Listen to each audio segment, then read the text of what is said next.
And we're live. We'll call the meeting to order for the Wicomico County Council Legislative Session 2026-01 for January 6th, 2026.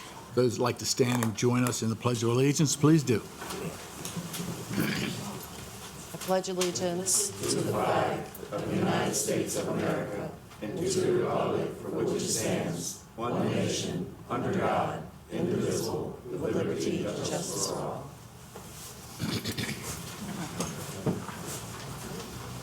Entertain a motion from council to approve the consent agenda. So moved. Second? Second. Any discussion or corrections? Seeing none. All those in favor say aye. Aye. Opposed? Motion's carried. Consent agenda is approved unanimously. Now we have a proclamation to recognize the month of January as National Mentoring Month. Ms. Caitlin Johnson, Mr. Ted Osserman, and Ms. Eileen Johnson, I believe, are here. Great. Councilman Nguyen will be reading at the podium. If anybody wants to take pictures, feel free, right at the podium there. And if you want to take pictures, you're not interfering if you want to come closer and get a good shot. Very good, thank you. All right, so you have one more? Yeah, one picture. Oh, okay. I thought he'll give us something, right? Yeah, we'll get a picture here in a second, but take one now. Okay. All right, we have a proclamation, National Mentoring Month. Hey, James. Whereas during National Mentoring Month, we celebrate the dedicated men and women who volunteer their time, talents, and resources to mentor, teach, and empower young people and those in need and guidance. And whereas mentors come from diverse backgrounds and improve the lives of America's youth, helping them grow into responsible adults. And whereas in Wicomico County and across our country, mentors serve not only as role models for young people, but also as an inspiration to dream big and pursue any goal regardless of circumstance. And whereas these acts of generosity and compassion are a reminder that each of us has a deeper purpose and can make a positive difference in the lives of youth. Now, therefore, in recognition of the numerous contributions made by mentors in Wicomico County, be it resolved that the Wicomico County Council hereby proclaims January 2026 as National Mentoring Month, done this day, 6th day of January 2026. Thank you. I wanted to say a few Would you like to say a few words? Yes, absolutely. Thank you so much for recognizing Big Brothers Big Sisters of the Eastern Shore. We know that, and this is Caitlin, and this is Ted, and I'm Eileen, and we know that mentorship matters because it gives young people consistent support, encouragement, and guidance. We know that after 1 year of mentorship, children are 75% more likely to get a bachelor's degree. We found that nationally for Big Brothers Big Sisters. And locally, we know that 99% of children have improvements in school participation, academic success, and most importantly, improvements in self-confidence. And Caitlin has many stories about young people who have worked through trauma and also just gained real self-confidence. And the same is true for the mentors. So if you're interested in getting involved, we can give you information. We have brochures, but we ask for a year commitment. And it's only about 2 to 4 hours a month. It can be school-based or community-based. But also, if you wanted to just volunteer for a special event or get involved or give back in any way, we'd welcome it. So thank you so much.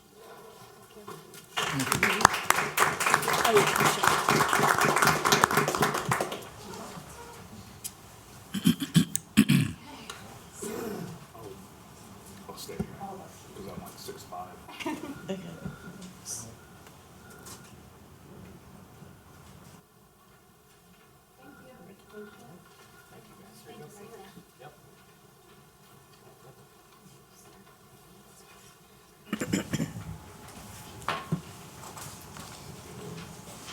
Ms. Hurley? Good evening, Mr. President, council members, ladies and gentlemen. We have 4 public hearings on the agenda this evening. Public hearing notices have been posted on the county's website and published in the local newspaper. The first public hearing is on the capital improvement program for fiscal years 2027 through 2031. I will read the total for each department listed through fiscal year 31. There are copies of the summary page on the table behind me for those in the audience that wish to follow along. Once I'm finished reading the totals by department, the council president will then open the floor for public comments. So getting started, we're going to look at the general fund. The first department is the health department at $1,300,000. Emergency services, $35,850,000. Elections, $1 million. Corrections, $26,638,000. General services, $1,690,000. Public library, $15,323,500. Warwick Community College, $13,555,400. Board of Education, $78,643,000. Public Works Engineering, $26,550,000. Public Works Water/Sewer, $24,868,657. Public Works Roads, $14,450,000.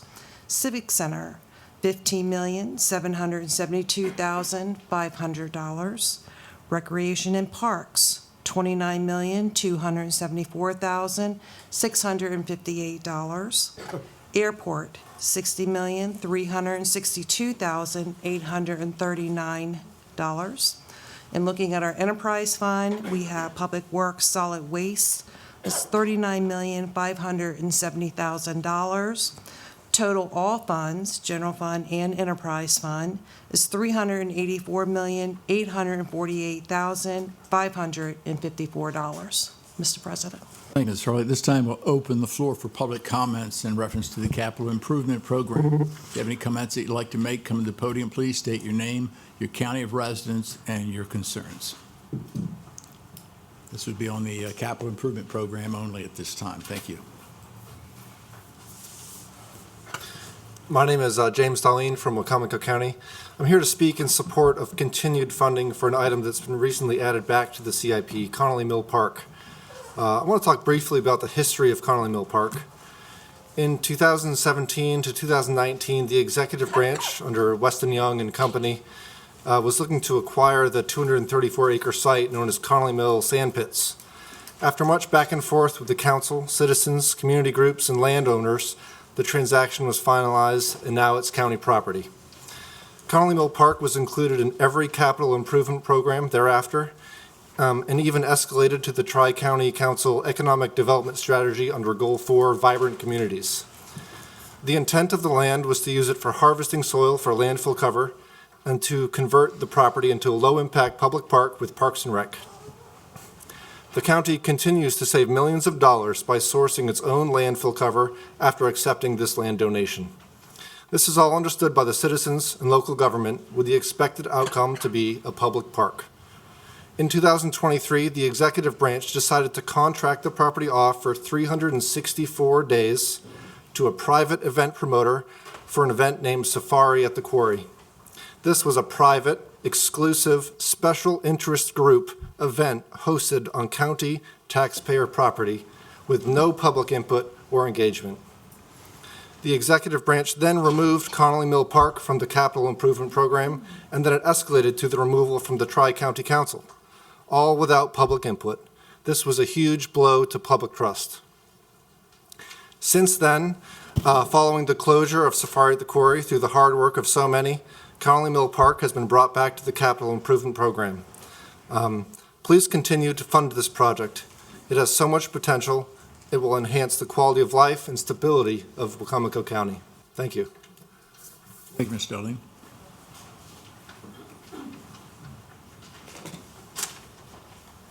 Hi, Mikkel Darlene, Wicomico County, and I'm not going to take a lot more of your time up. My husband said all that really well.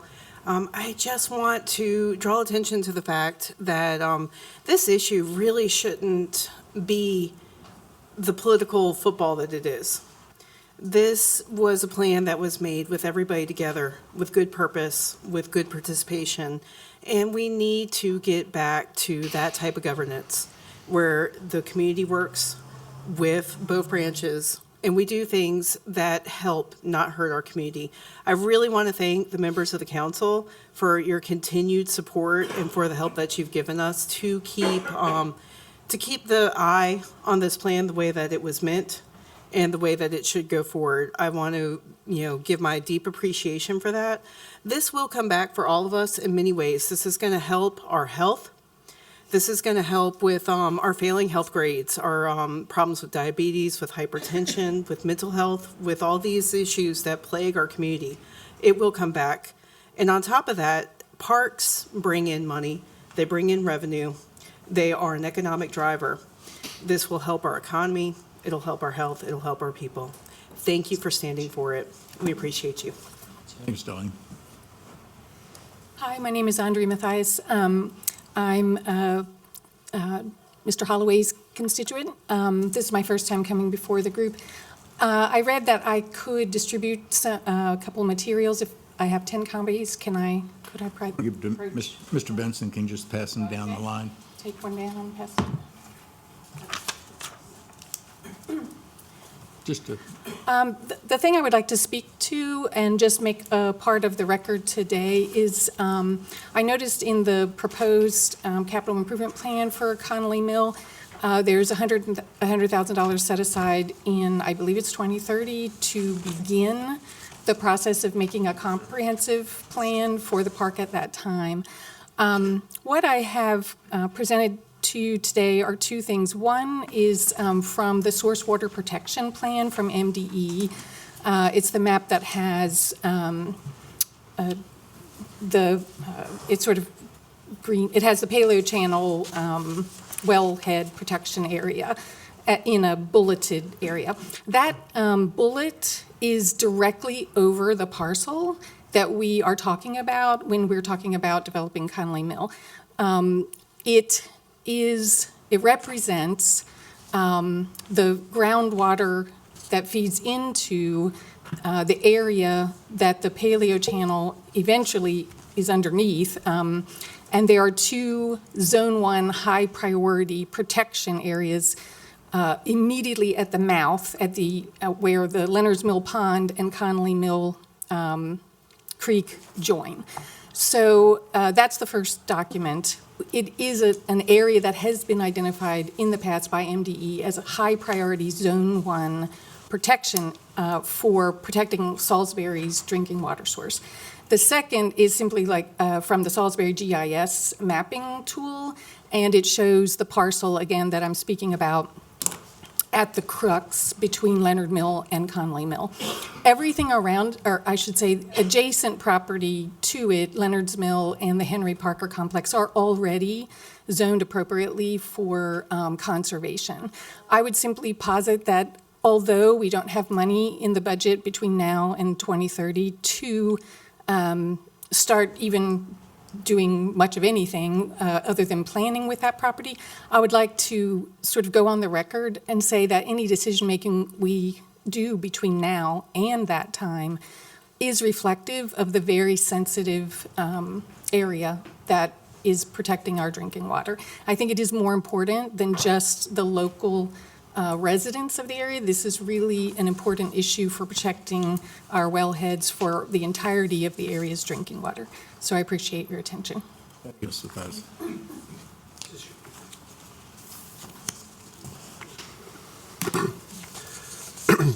Joe White, Wicomico County.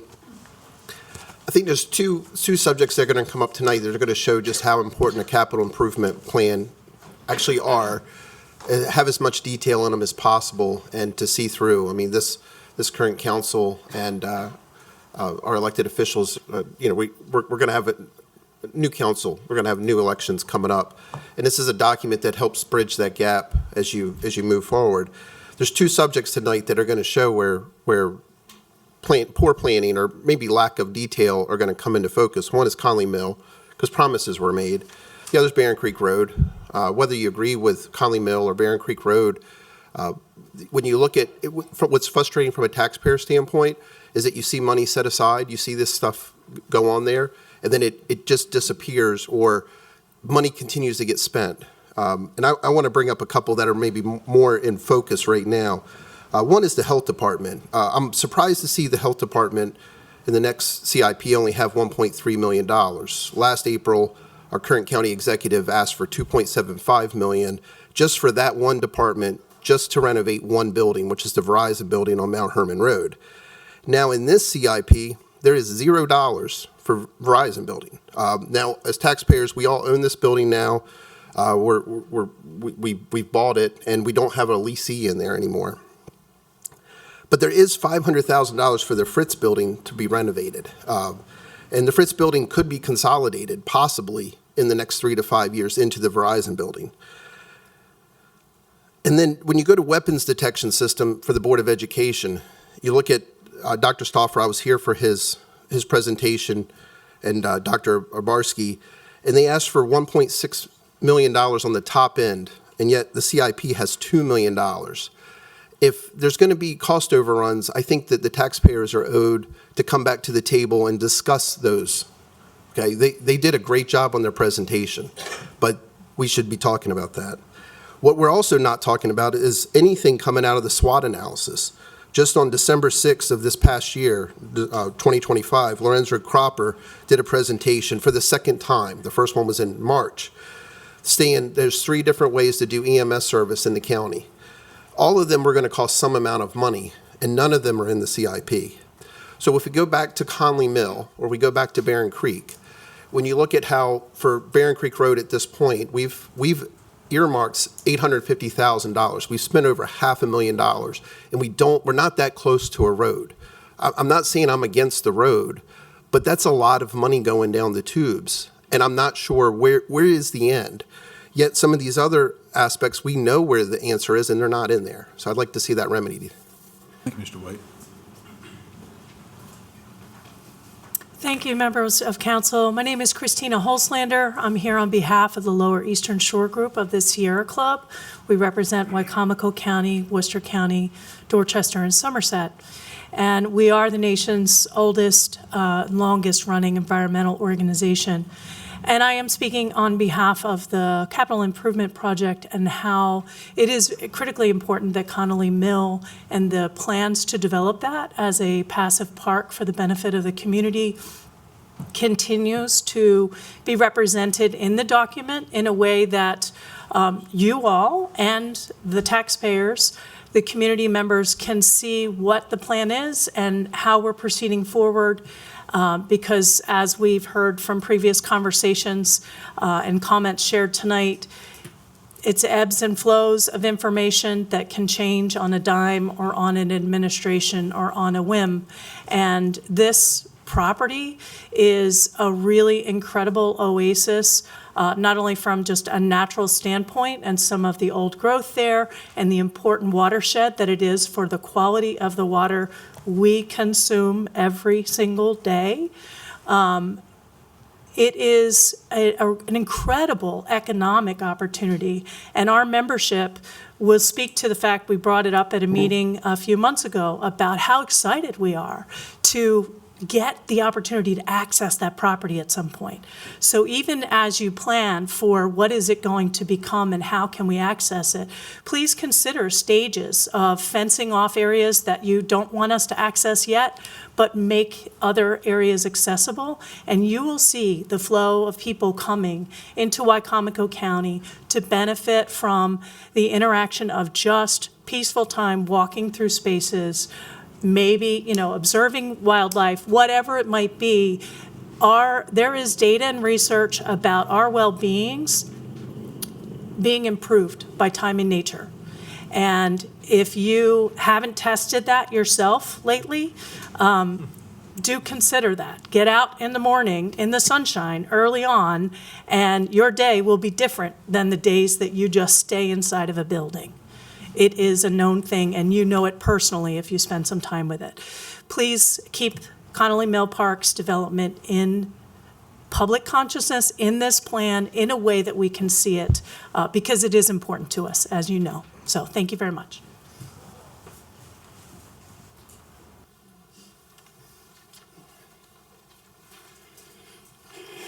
Jim Atkins of Wicomico County. I'm sure that the council's had an opportunity and has dug deep into the CIP, but there's a few things I want to address with you tonight and ask that you pay a little bit of attention to.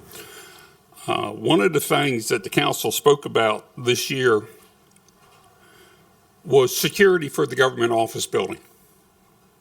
There is no security in this building for council members or any government members in this building. That needs to be addressed and it needs to be taken care of. There's no listing of any funds for the SWOT analysis for either equipment or buildings.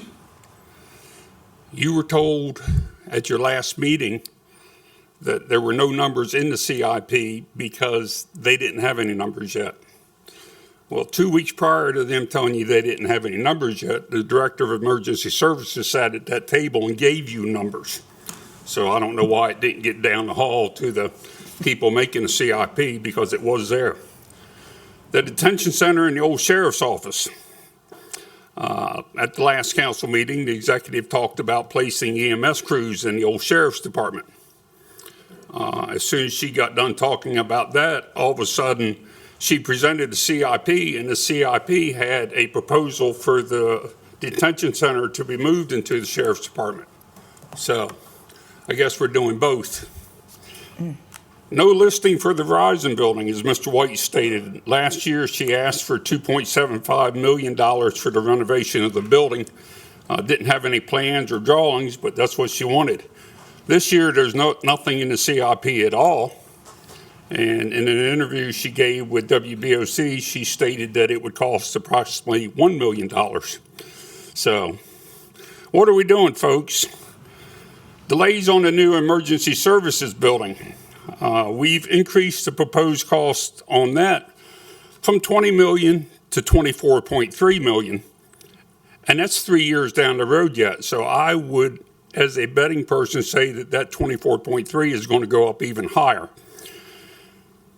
During the last year, the council had a meeting, and Councilman Wynn had a town hall meeting where they discussed the West Metro Core Park and the waning interest in that. My understanding from being in the council meeting when we talked about the West Metro Core Park with Mr. Miller, the consensus was to take all the project open space funding for the West Metro Core Park and move it to Conley Mill, because nobody wanted West Metro. There's nothing in there for that. Weapons detection system, as they spoke about. The Board of Ed stated they wanted $1.6 million for a weapons detection system. They stated that they came in heavy on that number because they did not want to have to come back and ask for additional money. The executive has put it in the CIP at $2 million. Why she need $400,000 more than the Board of Ed? It's just another place to hide money. Hey, Mr. Atkins. Good evening, Joe Venosa, District 7. Happy New Year. We can still say that, right? A couple more days, right? That's the rule. Looking over the CIP, I want to echo some of the points that were made by my colleagues, particularly on two issues. Regarding Conley Mill Park, it was actually stated by the executive several days ago on a TV program that, and I'm paraphrasing here, not a direct quote, but that it was never actually promised or intended to be a park. I have a PhD, but here's a word we all know, a lie. That's a lie. It was stated there, right, for years. It was taken out recently, so that needs to be clarified for the public. Regarding the other thing that is related to the park is the matter of the dredge spoil planning. There are 400,000 cubic yards of dredge spoils that are currently and in the future going to be taken out of Sharps Point. One of the concerns that I have is what are the actual costs of that project going to be as it relates to the CIP and possible cost overruns. I think that might be related to some of the fuzzy math that the executive proposed in this current CIP. My concern is that some of those funds are just going to be shifted around without us knowing. I'm also concerned about the environmental impact that those dredge spoil transfers through the thousands of truckloads that it's going to take and what that means for our neighborhoods, especially in District 7 where there's a lot of homes and schools. So I believe we have to be very careful of this. One other thing, though, in addition to the math problems that the CIP has, is this. And I know there's a couple of former teachers in the room, so you can understand this. Sometimes when a student hands you a paper that looks like a paper they've written before, you begin to understand why, because it's almost an identical carbon copy. If you look at the last CIP and the current one, it's basically a copy and paste job. There is very little actual change to it, minus a few of these math problems. So I think we need to be very careful about what is going in the CIP and what priorities are actually there. And ultimately, why is it that we're just getting a carbon copy of the previous one? That seems to be sort of pushing numbers that don't actually make sense for a lot of these projects. There's millions of dollars that are theoretically going to be unaccounted for, and we need to do our due diligence. We need to be fiscally responsible, but we also have to have stability in the CIP, and so I trust that you will do your due diligence as the legislative body to make sure that those funds and those projects are done in an expeditious way, but also to guard against possible misappropriation or just mismanagement of funds that may happen. Thank you. Thank you, Mr. Vanessa. Good evening. Michelle Wright, Wicomico County. I just wanted to speak briefly about Bering Creek Road. The funding piece of it, and this may answer some questions. The state is expected to pay about 80% of that project cost. And I think once they give the go-ahead, the red flag that the money is coming, I think that project could probably start tomorrow if they did that. That leaves about $300,000 for the project to be completed, and that money would be covered by the county. I did confirm yesterday that, talking to the county executive's office, that the monies in the CIP would cover that $300,000. I'm not going to get into the specifics of why we need Bering Creek Road repaired. I think you've heard that many times by the citizens, so I'm not going to bore you with those details. I will say that there were letters that I hope you guys received copies of that were provided to the county executive by the town of Sharptown, Hebron, Mardella, San Domingo. They submitted those letters referencing why the importance of that project be completed. And you also got letters from local businesses and also from the sheriff's office. And I will say that a vast majority of the west side of the county does want this repaired. They were promised it years ago, that we've been waiting. The monies are allocated, and we're just waiting for the go-ahead from the state to provide their part so you guys can do your part. And I want to do a special thank you for Councilman Nguyen for keeping this a priority. So thank you for your time. Thank you, Ms. Wright.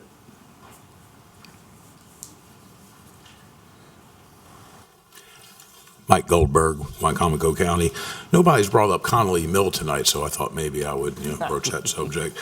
As some of you may be aware, a couple of weeks ago after the council meeting, I was essentially accosted by the county executive right out in the hallway there, and it was witnessed by one reporter from WMDT as well as others, and she was trying to get me on board with her plan to use Connolly Mill as the disposal site for the stockpiled dredge spoil, they presently stockpiled at Sharps Point, and she claimed that she was trying to get us a park as soon as possible, and that the disposal plan was requisite to developing a park. Well, the only thing I can say to that is hogwash. The two are mutually exclusive. We do not have to use Connolly Mill as a disposal site in order to create a park. Will there have to be some remediation of the existing sand pits? Yes.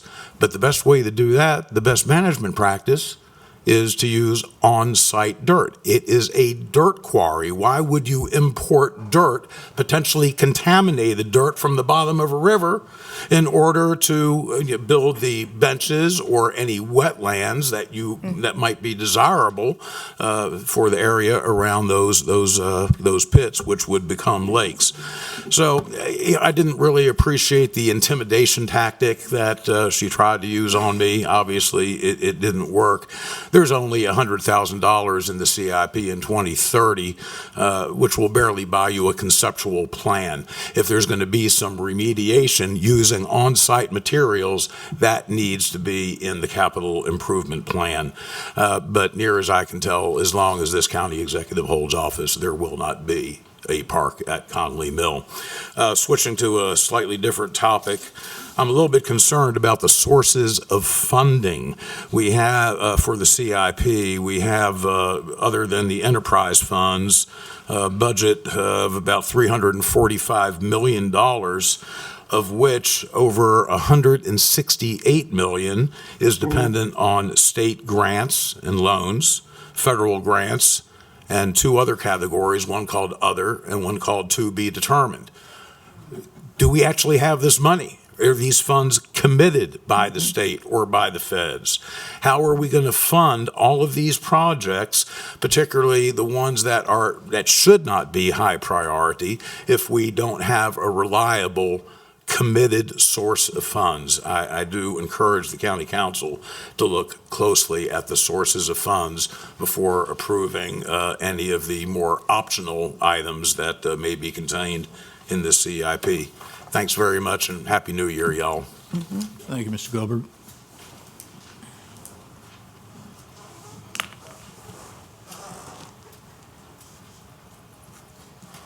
Hi, I'm Mary Hubner, Salisbury. And I want to speak in support of Conley Mill Park. Parks are so important to us all, and I bet that you could get every hunter, fisherman, and of course a bird watcher to speak how much they love being out in nature and how good it is for our souls, our mental health, and our general disposition.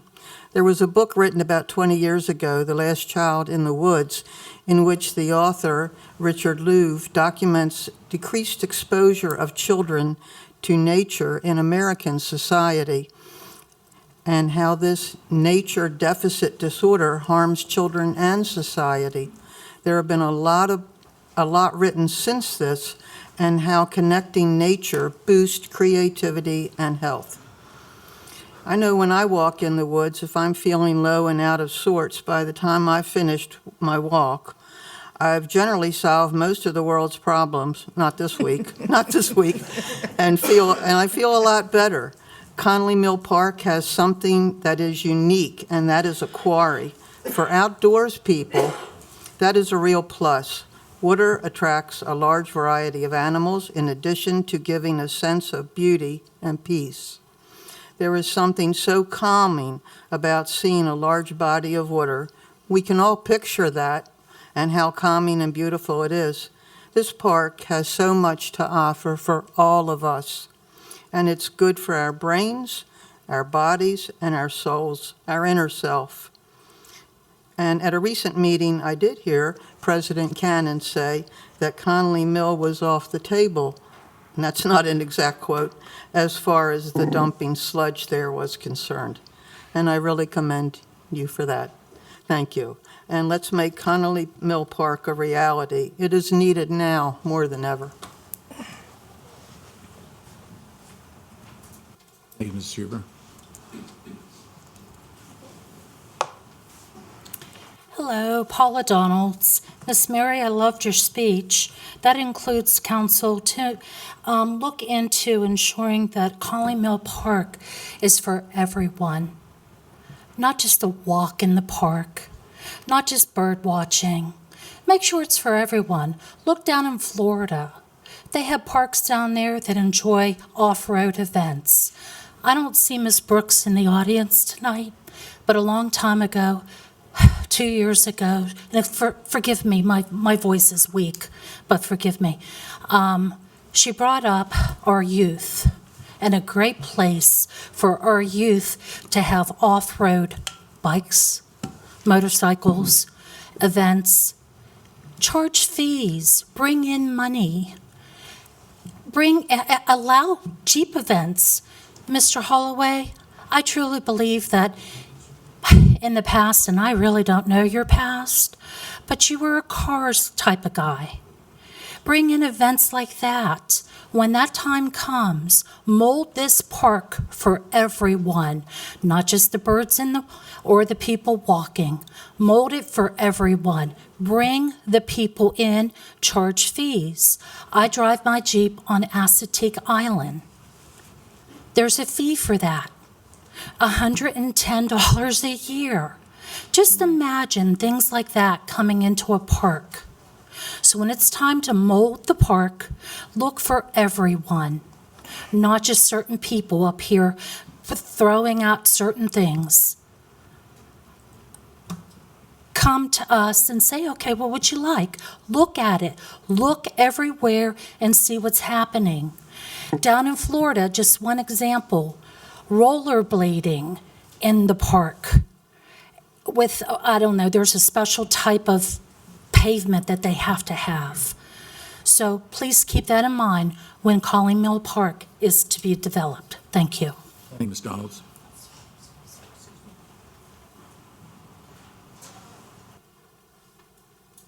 Other public comments in reference to the capital improvement program? Good. Seeing none, that concludes the public hearing for the capital improvement program. Ms. Hurley?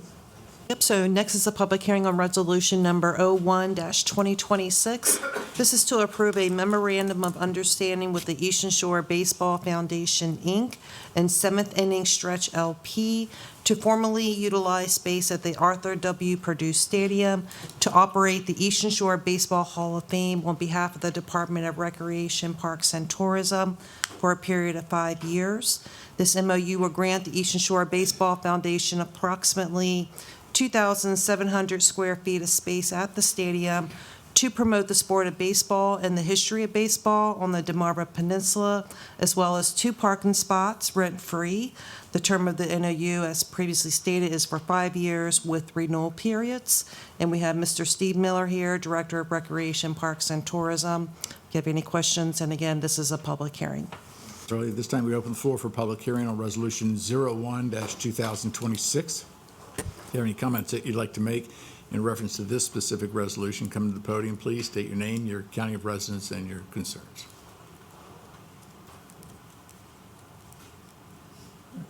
That concludes the public hearing on resolution 01-2026. Entertain a motion from council to approve resolution 01-2026. So move. Second. Second. Any discussion? Have any questions for Mr. Miller? Seeing none. All those in favor of resolution 01-2026, say aye. Aye. Opposed? Motion is carried. Resolution passes unanimously.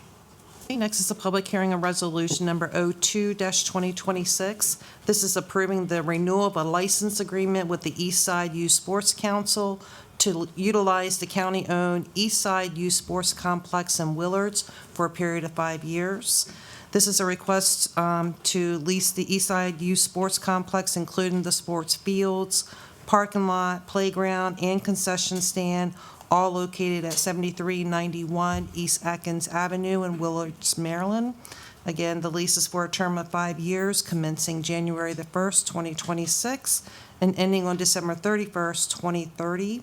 In consideration of providing general maintenance at the East Side Youth Sports Complex, as stated in the use agreement, the property will be used by the council for the sole purpose of conducting its regularly scheduled games and practices for youth.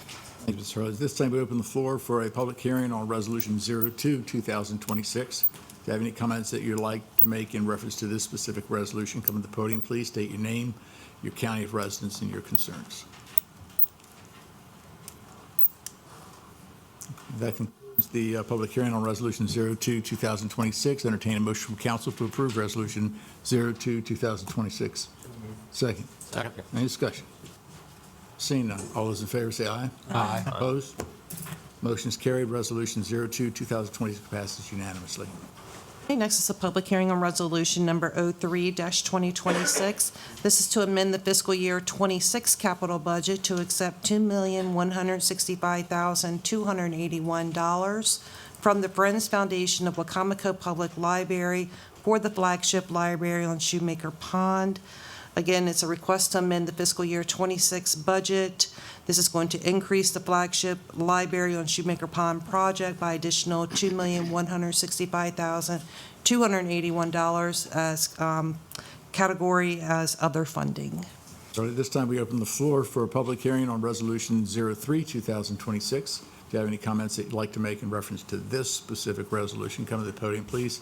State your name, your county of residence, and any concerns. Is that the library? I'm sorry. Yes.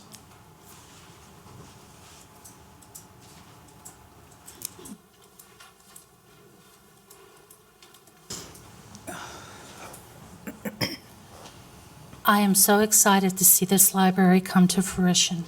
So excited. Actually, I live in that area, and I do go to the library, so, that's part of my passion for it to come to life and me be able to walk there and do my thing. And even when it was the Ward Museum, just to walk around there, sit on the picnic benches or whatever. I hope that the money is funded. I don't even know the gentleman's up here. I hope you consider, and I'm sure you have, the outside to make sure that you keep that as just as beautiful in the grounds, and make sure that the volunteers that gave money there in the past, that their wishes still are upheld in ensuring that the funds and the grounds are kept just as beautiful, if not more beautiful. So, benches and everything. And I'm excited to see it come to life. Thank you. Thank you, Ms. Donalds. Any other public comments? Seeing none, that concludes the public comments for Resolution 03-2026. Entertain a motion from council to approve Resolution 03-2026. So moved. Second? Second. Discussion? All those in favor, say aye. Aye. Opposed? Motion is carried. Resolution passes unanimously. Okay, next on the agenda is the veto of Legislative Bill 2025-14 and charter provision for council reconsideration, which is Section 411D. Legislative Bill 2025-14 is an act to amend Chapter 13 of the Wicomico County Code titled County Internal Auditor, Section 13-2 titled Powers and Duties, and Section 13-2 titled Conduct of Audits. As background, council held a work session on the proposed bill on September the 16th, 2025. The bill was then introduced on November the 18th, 2025. Council then held a public hearing and adopted the bill on December the 16th. The legislation was then presented to the county executive on December the 17th, for which she has 21 days to return the bill to the county council with her approval or veto. The bill was returned to the council office on December the 29th with the executive's veto that is in the brief book. Per Charter Section 411D, upon veto, the county executive shall provide in writing a statement of the reasons for the veto. The veto message shall be entered into the Journal of the County Council, and not later than its next legislative session day, the county council may reconsider the bill. If upon reconsideration, at least 5 members of the county council vote in the affirmative, the bill shall be law. Mr. President, with your permission, I'll enter the veto message into the minutes. Thank you, Ms. Hurley. And a copy of the bill as adopted on December the 16th is in the briefing material for your consideration. Entertain a motion from council to reconsider Legislative Bill 2025-14. So moved. Second. Second. Discussion. Yes, the only thing that I'd be concerned about is the, you said discussion? Yeah, you're right. Go ahead. Good. Yeah, it would be the part where we added county auditor performance of other activities will not be subject to the global internal audit standards published by the Institute of Internal Auditors. That would be an oversight on me, I imagine, but that's a concern of mine. And I think they're right. Unless you give me a great reason why we shouldn't, I just think with all the things going on nationally, it's probably good to uphold the standards to the global internal audit standards. Mrs. Hurley made a motion to reconsider the bill. Do we need a vote to actually begin the reconsideration process and discussion? You do. You need to actually vote on the reconsideration All to right, bring so- it back to the table. All right. But what we did initially, we just brought it back to the table. It's a little confusing, so now I have to entertain a motion as a vote to reconsider the bill, Legislative Bill 2025-14. So move. And a second. Second. And that would continue with the discussion. Thank you, Ms. Hurley. Any other comments? At this point, we would then entertain a motion. Don't want to get confused here. You want to vote on the motion of the reconsideration? Okay, all right, entertain a motion to vote on the reconsideration of the bill. All those in favor say aye. Aye. Opposed? The motion is carried. The reconsideration of the bill passes unanimously. So now the bill's back on the table as you adopt it. Thank you. I'll get this straight one day. It's complicated. Any discussions from council members? No. I have one clarification I'd like to present to the public. There's been a lot of discussion on this bill and on this veto as well. To me, a very unnecessary veto, but it's also led to a lot of confusion, which concerns me.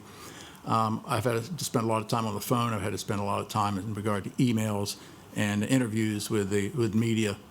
And the general consensus that was portrayed on this veto, that was the council was acting somewhat reckless in passing this legislative bill, and that couldn't have been any further from the truth. So I have a slide presentation I'll put up on the screen for the public just to get an exact idea of the procedures that this council followed during the entire process of putting this bill forward and moving it forward. Can we get it up on the screen here? It's on this screen. Let me just check my files. Got it. There you go. What this does is give you relatively a chronological presentation of what developed with Legislative Bill 2025-14. It was introduced by the council, and it was introduced by the council to give the internal auditor more authority to perform an audit review on the county council. That was the purpose of this bill. We thought that it encouraged transparency, and it also created greater efficiencies on the behalf of the county council. Don't understand what could possibly be wrong with that. The action was taken by the council actually at the request of the administration, and the executive is now issued a veto on this bill. Second, more continued background, the internal auditor had been working on this legislative bill with the executive's administrative staff and legal department since March of 2025. That was over 10 months ago. So there was plenty of time to vet this and to have a shared discussion as to whether or not this was the right way to move forward. The legislative work session began on September the 16th. At that point in time, the administration and the legal department received the draft. There was a public introduction on November the 18th, again, opportunity to have any discussions. And then on December 16th, there was a public hearing and a final vote. At this point in time, the executive was actually in attendance at the meeting, but chose not to make any comments. The reason I say this is because the executive had shared with one agency that the proper legislative process did not involve the executive interfering with the entire legislative bill process until it came to her table. It couldn't be any further from the truth as to how we have acted over the last 20 years, and certainly how we've presented legislative bills over the last 3 years. So that's the reason for getting to the weeds here. At no time, in reference to this legislative bill, at no time did members of the county council, to my knowledge, receive any phone calls, any text messages, any emails, nor did we hear any public comments with any objections from the executive in this manner. A phone call would have been very simple to say, there's some things I don't like, and we've adjusted. We've been able to work at this table year after year to make sure that we get it right. But no objections were expressed whatsoever. But we have a veto. And that wouldn't be so bad except for the press releases that came after that and the blog comments that came after that, again, an attempt to sort of disparage the county council as far as just trying to do their legislative responsibilities. It's a waste of resources, it's a waste of time, and it's been a waste of money over these last couple of weeks. As I said before, in a very clear statement that was sent to me, the statement was from the executive that it's important for the public to understand that the county executive does not influence legislation while it is before the council. My responsibility begins only after a bill is passed and delivered to my office, and that is why the veto was issued at the appropriate time and stating consistent with the county charter. Well, there's no reference to this type of process in the county charter, and as I said before, there are numerous opportunities for this discussion to be held as we have done in the past. Again, as far as being consistent with the county charter, Section 402 of the Executive Powers and Duties states that the duties and responsibilities of the county executive shall include, but not be limited to, recommending to the council such measures for legislative action as he or she may deem to be in the best interests of the county, very clearly stated in the charter. Again, as I stated, the county executive has deliberated with this council over numerous matters of legislation in the past within the last 3 years. We know that. We saw the full effect of that with the dog kennels, and we've also seen that with a landfill closure. One thing I would have to say that if you're going to talk about what is consistent with the county charter, you should know the full length of what the county charter represents and what it states. Section 305F in the county charter does clearly state that the county council shall have the power to implement the provisions of this section in regard to the internal auditor, to assign additional functions, duties, and personnel to the county internal auditor not inconsistent with those provided herein. And it specifically says, all actions of the county council pursuant to this section shall be exempt from executive veto. This is in our county charter. It's our county law. So there's a veto that we do have of Bill 2025-14, and it is not inconsistent with the county charter. It is not it's not consistent with the county charter, and it is not a valid veto to begin with. But I'm going to defer to Mr. Benson and his legal advice as to how we address this from here on out. Mr. President, not to repeat what you've already said, but under Section 411, under executive veto in the county charter, within 5 days of enactment by the council, any bill, except measures made expressly exempt from the executive veto by the charter, shall be presented to the office of the county executive. The county council, under Chapter 305 of the charter, appoints the county internal auditor, and the county internal auditor serves at the pleasure of the county council. And under the existing law, the internal auditor is prohibited from auditing her employer. So currently, she is prohibited from auditing her employer because she works for the county council. She would essentially be auditing her own employer. Notwithstanding that, in this bill, the county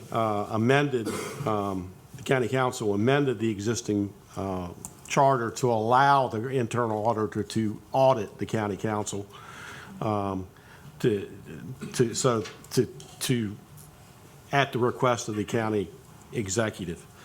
In addition, under 305, the county council has the power to implement provisions of this section to assign additional functions and duties to the internal auditor. That is done through County Code Section 13, and that provision is the way the county, the charter provision is implemented into law. And in Bill 2025-14, the council signed additional duties and functions to the internal auditor. To address Mr. Wynn's question, the additional duties that have been assigned are not items that are audit items. They are additional duties to review budgets, to discuss fiscal impacts, propose resolutions, to administer the hotline. They are not items that the auditor would be auditing under any circumstance, or just additional duties that she's being asked to propose. Consequently, she's not auditing those things and never would audit those things. Under Chapter 305F, as the President already pointed out, all actions of the County Council pursuant to this section shall be exempt from executive veto. So she had no authority to veto it under the county charter, and that's made clear in Chapter 411 under executive veto and under Chapter 305F. The language, notwithstanding that clear language, I am nevertheless recommending to the council that they vote to override the veto. I make this recommendation because the executive through the law department is responsible for the implementation of changes to Chapter 13 made by Legislative Bill 2025-14. As council will remember all too well, a mere 3 years ago, the executive misinterpreted equally clear language in the charter, and that misinterpretation only got resolved by extensive litigation that resulted in an opinion issued by the Maryland Appellate Court affirming council's interpretation of the charter.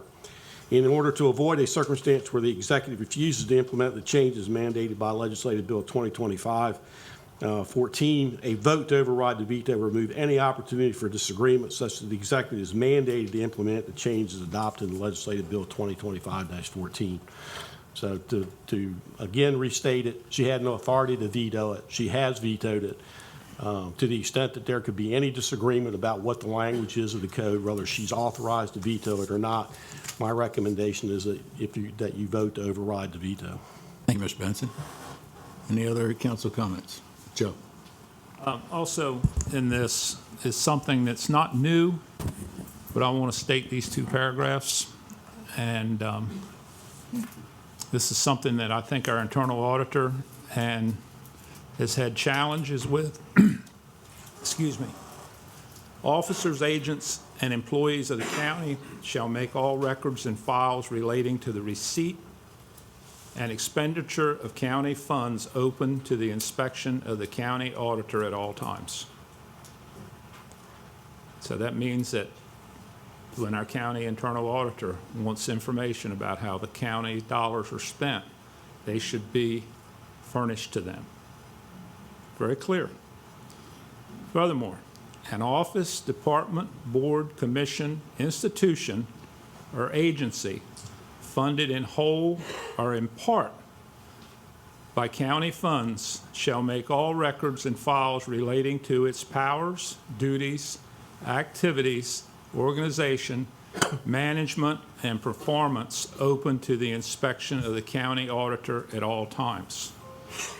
What this means is they'll use any organization, the Board of Ed, the library, health department, whatever. The county auditor has the authority to request the same information that they request from the county, as I stated in the first paragraph. This is something over the years, since I've been on the council, that we've been really challenged with getting information. This makes it a lot more clear, and I hope in the future that we don't have those challenges. That's all I have on that. Thank you, Joe. Any other comments? Entertain a motion from council to approve legislative bill 2025-14 as originally adopted. Second? Second. Any further discussion? All those in favor will do a roll call. All those in favor will say aye. Shani? Aye. Dave? Aye. Jeff? Aye. James? Nope. Aye. Joe? Aye. Josh? Yes. Chair says aye. Legislative Bill 2025-14 has been approved by a supermajority of 6-1 as originally adopted. And one final note, the reconsideration originally was also passed by a unanimous vote, Mrs. Hurley, for the record. So let's, now we can get back to business of the county. Okay, so next is Zoe? resolution number 04-2026. This is to amend the fiscal year 26 budget to provide an increase to part-time employees that did not receive an increase from the approved FY 26 budget. And we have our Director of Finance, Pam Mullen, here if you have any questions. Thank you. Entertain a motion from council to approve resolution 04-2026. Second. Second. Any discussion? I think this is going to be a good bill. It's something where the council wanted to try to rework the budget and make sure that our part-time employees got raises. That had not been done. It was an oversight on everybody's part, and it came to our attention, and we said, well, let's see if we can't make this happen. And I'd like to thank Pam for her hard work in making those numbers match. But that's the purpose of this bill, so that now all the full-time people that got the 5%, 3/2 5% raises, the part-time employees will also get that as well. So that's the purpose here. Any other further discussion? All those in favor of resolution 04-2026, say aye. Aye. Opposed? Motion's carried. Resolution passes unanimously. Okay, next for your consideration is resolution number 05-2026. This is amending the fiscal year 26 budget position control document, which is shown as Exhibit F. We have our Director of Wicomico County Department of Corrections here, Chris Tyler, if you have any questions. All right. Entertain a motion from council to approve resolution 05-2026. So moved. Second? Second. Any discussion? Any questions? Seeing none, all those in favor of resolution 05-2026, say aye. Aye. Opposed? Motion's carried. Resolution passes unanimously. Thank you. The next item for business is resolution number 06-2026. This is approving a memorandum of understanding between Health Management Associates, Inc. and the Department of Corrections for technical assistance and improvement of behavioral health treatment, and to accept a stipend of up to $35,000 to support participation in the program. Entertain a motion from council to approve Resolution 06, 2026. So moved. Second. Second. Discussion? Seeing none. All those in favor say aye. Aye. Opposed? Motion's carried. Resolution passes unanimously. Thank you. Okay, next is Resolution Number 07-2026. This is declaring the property known as 108 East Main Street in Salisbury, Maryland, also known as the Hurdle Building, as surplus. Entertain a motion from council to approve Resolution 07, 2026. Second. Second. Discussion. Good evening, Mr. Luffin. How are you? Good evening, Council President and members of the council. Any comments that you'd like to make? So, yeah, while, The introduction first. oh, I'm sorry, Bunky Luffman, Director of Administration. I believe the county executive will be joining me shortly. So we'd like to surplus this property and engage with a real estate professional. And the reason we want to do this now is because what we believe is that anyone that would potentially purchase or lease this building will want a due diligence period where they would want to go through the building, look at it. There are some issues if you toured the building with the basement specifically and other things. It's an older building. So this would allow us a time period where we would have a due diligence period while the health department's still there before they move to Verizon. So that's why timeline-wise it's now instead of maybe closer to when the health department would be moving over. And our model would be, if the council's agreeable, that we would hire or contract with a real estate professional. We would solicit proposals, which could be lease or could be purchase. And then we would bring those proposals to the county council for your consideration. And, okay. I was just going over the 10,000-foot view. For your consideration on how you would like to proceed. So we do believe that surplus and it's the right move, even if we ultimately, even if you ultimately decide on going with the lease model, because that gives us a step further down. And if you ultimately decide that the best thing to do is for the county to retain control and ownership and go with a lease model, there's nothing in the charter that compels us to, once we surplus it, to sell it. And I spoke with Andrew Illuminati on that, and got his opinion. He agreed. So we could surplus this tonight, and then if a proposal comes in that's a lease, not a sale, we could not act on the surplus, or you could potentially rescind the surplus, and we could retain it and be a landlord for such a period of time until you'd like to. What our hope, and what I was going to say, what our hope is that if we are able to surplus it, we would end up getting proposals in, and we want people to give their very best proposals. If we don't surplus it, I think we kind of give ourselves a narrow scope. So we would like to see what everybody has to offer. We would like then to propose or to bring all of those proposals in front of the council and have that discussion as to what is best, for Wicomico County and the direction that we want to go for downtown. How are you? Well, apparently, I'm a popular person tonight. I'm doing pretty well. How are you, Mr. Holloway? I'm great. With all the discussions we've had between the condition of the building Yes, sir. and the parking issues, why would we even be talking about leasing the building? Yeah. I thought, let me finish. Yeah, go ahead. I'm right there with The you. discussions we had through the whole process was this building was all the pieces. Take a tour of it. Some of the council members did. I've been in the building several times over the years, so I didn't go on that tour. Why would the county want to get into the leasing business of a building that is in such bad condition? I don't understand why that's even discussed, I guess. Can you explain that to me? I wish I could. I wholeheartedly agree with you. I have a hard time thinking for that building specifically that it would be a good use for us to lease it out because of the capital that would have to be put in it. Our hope is, though, is that after surplusing the building, if we're able to surplus it tonight, then we would get all those proposals, and see, like, what does a lease look like? What does it look like if somebody purchased it, from us? My hope was, and just in the thought, I know that there was some heartburn of us putting that capital money into the Verizon building for the health department. If we are able to sell it, it would be kind of nice because that would offset some of that cost.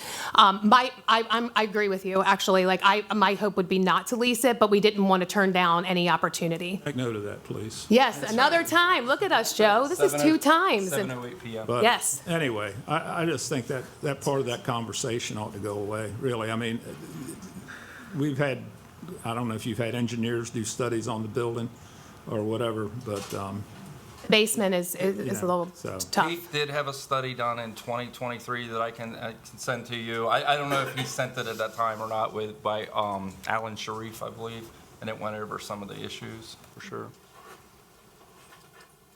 And I will tell you, knowing the direction that we had wanted to go and knowing when we purchased the Verizon building of moving the health department, we did defer maintenance, to the Hurdle building. Not a ton, but we did defer things and kind of put it off, knowing that our goal would be obviously to remove that out of there. So there is that thought on that as well. So, but we didn't want to limit anything, but I don't think surplusing it hurts us in any way.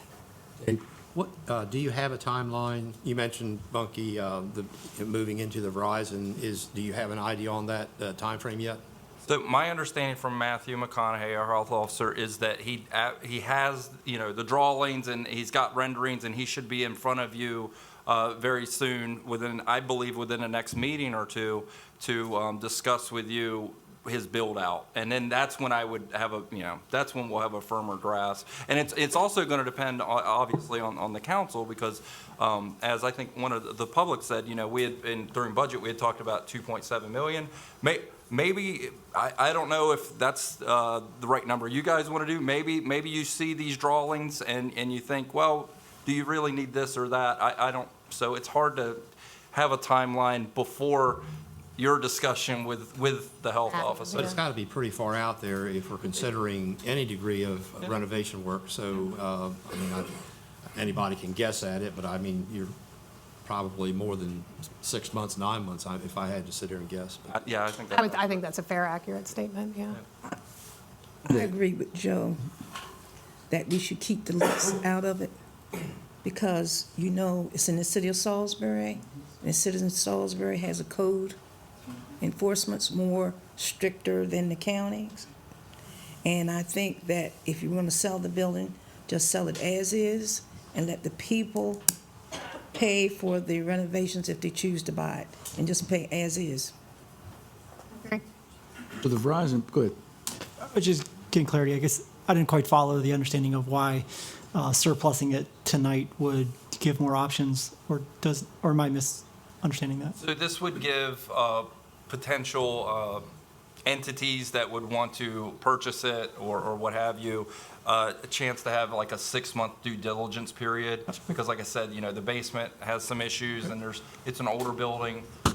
One of the things also that I'm sure, will come out publicly anyway during the due diligence period is the last time we had like a major maintenance issue we had to do, we literally had to lease parking spaces that we don't own as a county to do the work from the landowner because that's how tight the land around it is under our ownership.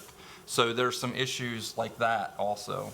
Well, it seems like you're taking issues into consideration that would be the issues that the lessee would take under consideration. That's not our problem. The parking's not our problem. If someone comes in here with a 20-year lease, and let's say somebody comes with a 20-year lease, Joe, and they want to make all the necessary improvements to the property, you have a building, you have a newer building.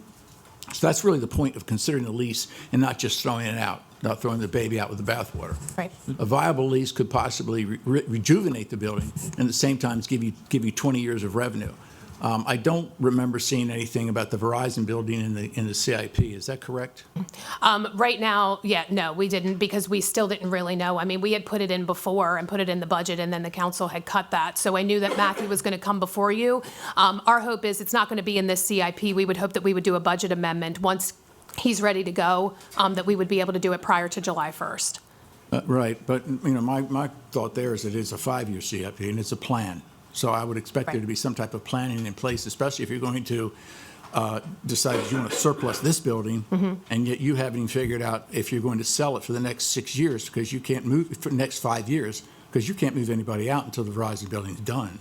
And yet the Verizon building isn't even in the CIP, so Well, the it's a Verizon little building was confusing. in last year's CIP, so, and then the council ended up, and then we ended up putting it in the budget, and the council cut it from the budget. Cut it, sure we did. It was Right. 3.7 million. That's why we Right. cut it. Yeah. 2.7, yeah. 2.7, So- right. almost the exact same price we paid for the building. Paid It was too 3.3, high. but yeah, I know but exactly what we irrelevant. paid, way too high. Right. Well, the point being is that whenever Matthew McConaughey comes in front of you, and actually the original thought was around October, and it just got delayed, with the architects and the engineers. We're hoping that it would be a budget amendment, which is why it would be taken care of, so it wouldn't be in the 27 CIP. It would be taken care of this year, but, so. John, not to go back and forth with you on the lease, but if somebody comes in and buys it or leases it and does all the renovations and stays there 20 years, and we end up with the building back, so we'll probably end up with a building back that's been remodeled 20 years ago, and we'll end up what we've got again. So, well, it made $120 million. We're not in the leasing business. We're into running the government, so. I know Well, we either end way, up in the lease surplusing every it- now and then. but, Yeah, and surplusing it gives us both of those options. I mean, so our hope is, again, if we surplus it, we're not cutting anybody out. They can come in and they say, this is our offer, we want to buy it and we want to turn it into this, or we want to come in and we want to lease it and turn it into this, and we want to bring all of those options to the council and then have you guys evaluate. But we just didn't want to make it a narrow scope. So if somebody wants to come in and lease it, sure. Somebody wants to come in and buy it, sure. But I think, surplusing it at least gives us that opportunity to bring in everybody and get all different types of proposals. And Bunky, your assurances are that surplusing it will not create any undue impact on attempts to lease or anything to that nature. No, and in fact, like I said, I talked to Andrew Illuminati, and he agreed with me. Andrew? How are you? Good evening. Happy New Year. Same here. Andrew Illuminati, Department of Law. So the resolution just says that authorizes the private sale of the property by the county executive. There's not a time limit on there. So this administration, prior to this administration, the county's been approached about buying that building. And the county just can't sell the property, it has to go through this.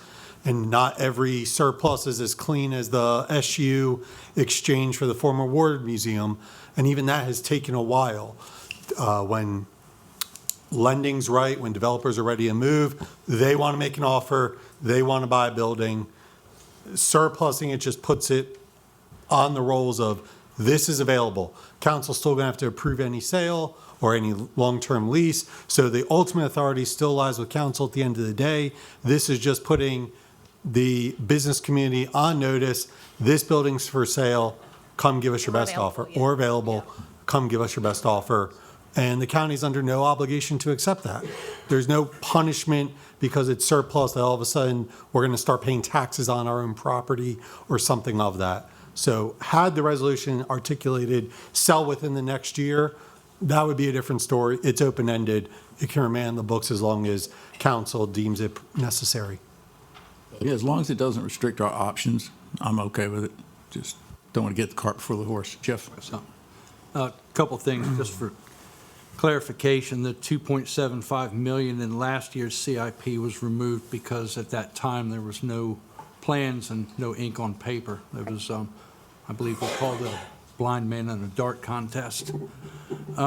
If we move forward with surplusing this building, and in a really perfect world, we were able to sell the building before we were able to move into Verizon, I guess we would lease it back until we were ready to move. Is that, would My that be? guess is, my guess is that would be part of a proposal that we would put before you, and you could consider that if that's what you wanted to do. Which that's what was done with the library, correct? Right, So. right. Thank you. Any other questions, discussion? All those in favor of Resolution 07, 2026, say aye. Aye. Opposed?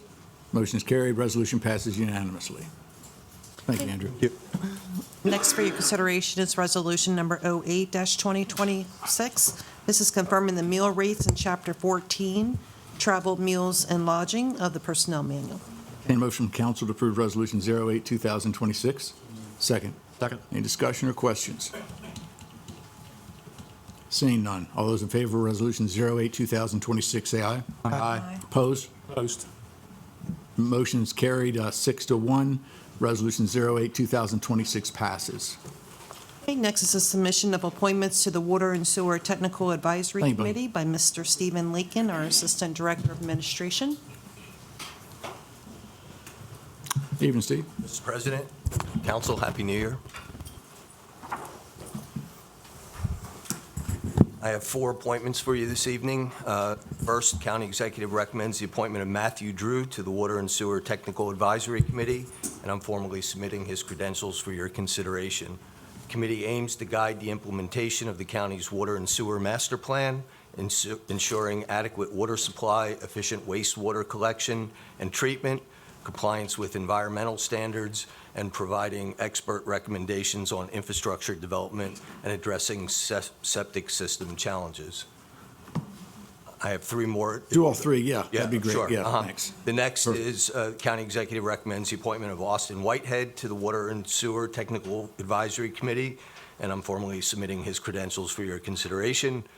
County Executive also recommends the appointment of Dallas Baker to the Water and Sewer Technical Advisory Committee, and I'm formally submitting his credentials for your consideration.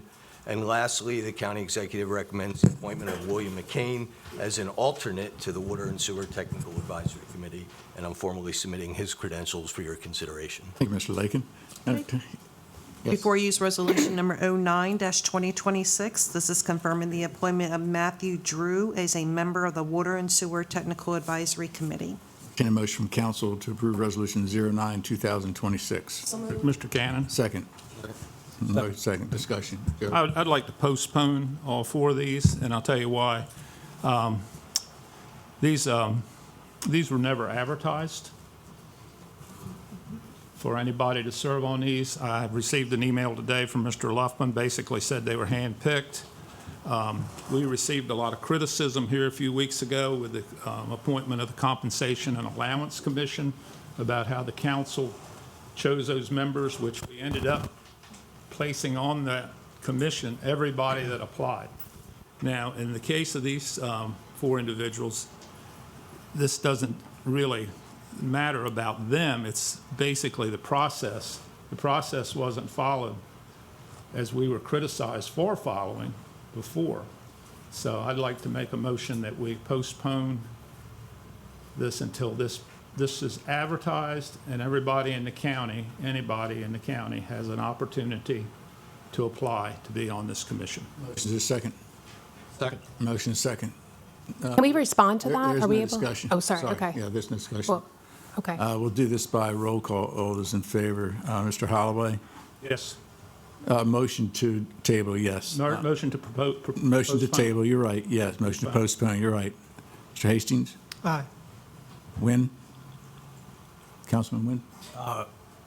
If you vote aye, you want to table it. Yeah. If I vote aye, we're going to table it for right now. Postpone it. Postpone it. Postpone it. Okay, yeah. Councilman Shields? Aye. Councilman Ennis? Aye. Vice President Merritt? Aye. The chair will vote aye. And Mrs. Hurley, can we do that as a? I would blocking suggest it? that you would do it for each one of the resolutions. Okay. I'm sorry, but I just. What if Mr. for a Holloway clean changed record. it and made that request by consent agenda? All right, we'll do each one.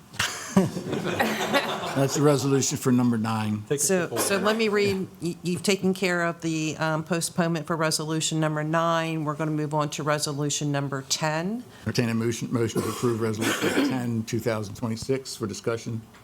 Make a motion to propose. I need a motion. All right, we'll take that. A motion to table will supersede a motion Postpone. for the resolution period, am I right? I think you need a motion to introduce Put it on the first. floor. All right, I need a second.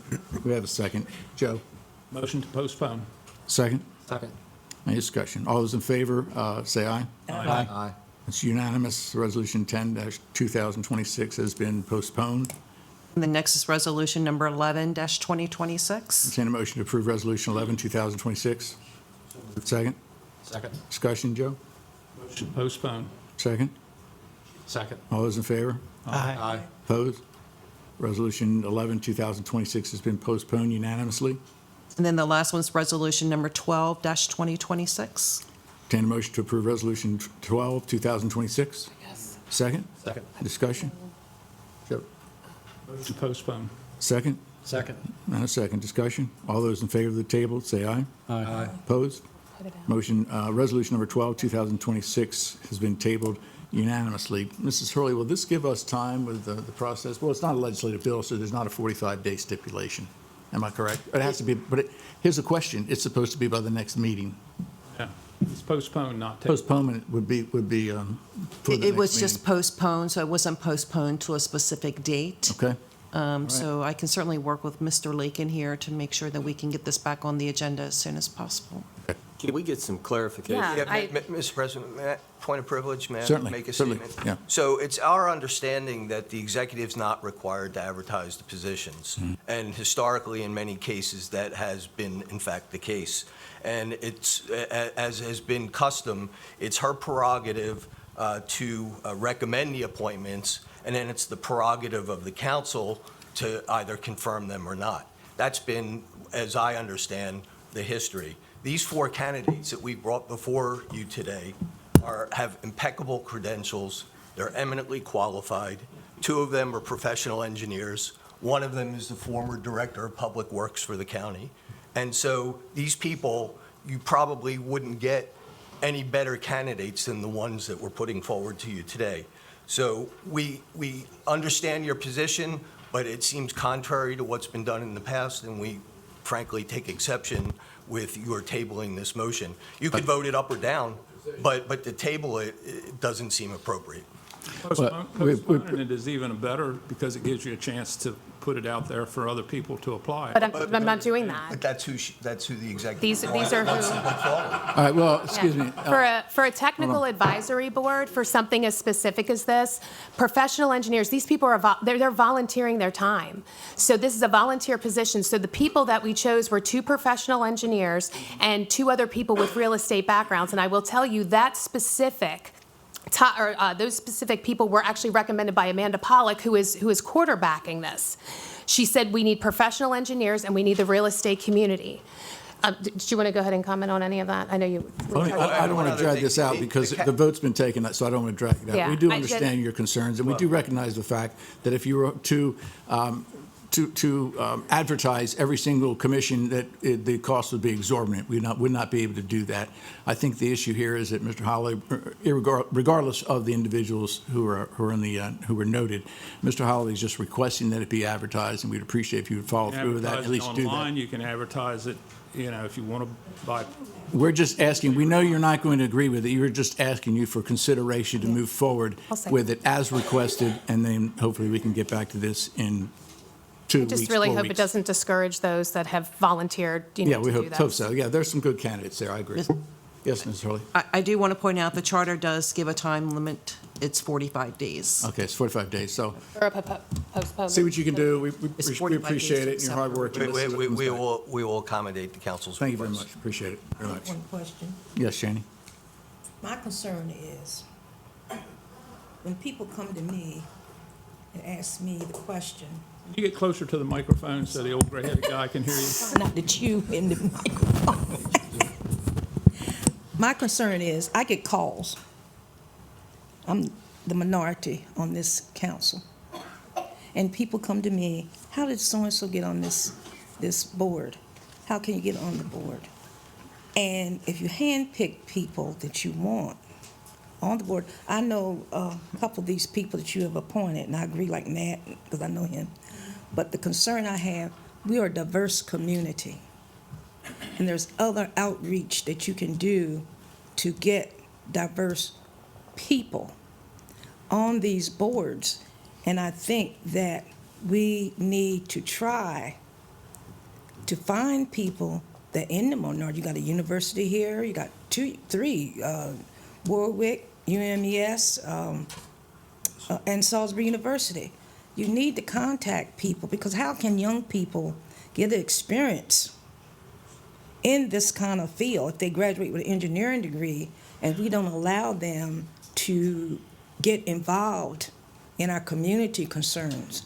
So that's what I'm concerned about.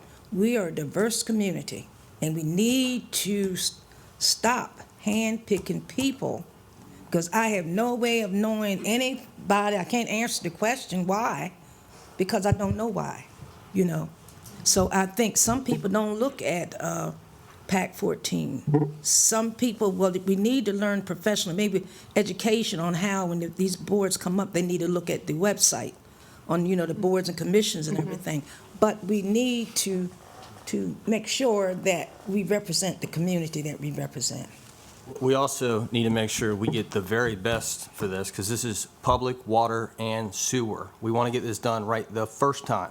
We don't want to be like the other counties around us that are having problems. We'd like to learn from those people.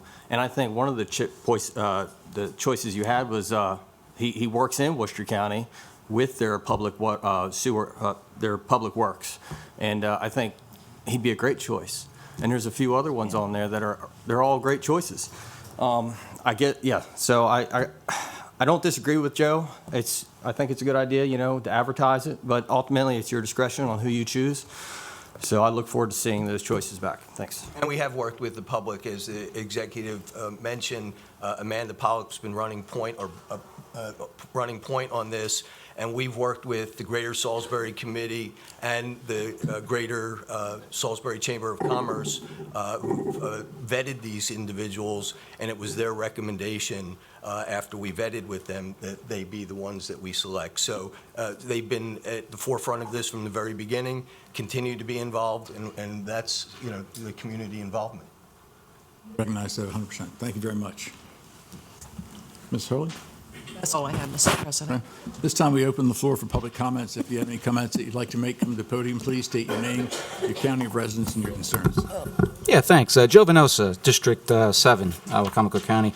I want to actually go right to what Mr. Lakin said a moment ago, that this issue with getting prior approval or... if I could, Mr. Goldberg, Mr. Giordano. Yes. Go ahead, Jim. Thank you. Well, Megan, sorry, Joe Venosa, District 7. So my concern was in reference to what Mr. Lakin had kind of said, and this is what I find a bit disturbing about the whole process. And again, from my understanding, several of these people are theoretically qualified. Matt Drew is an engineer. He has a pretty good resume from what I saw in the briefing book. There are some typos in it, but nevertheless, he is someone who theoretically is qualified. But I have sort of two concerns. One is that Mr. Drew specifically sits now on the City Planning and Zoning Commission.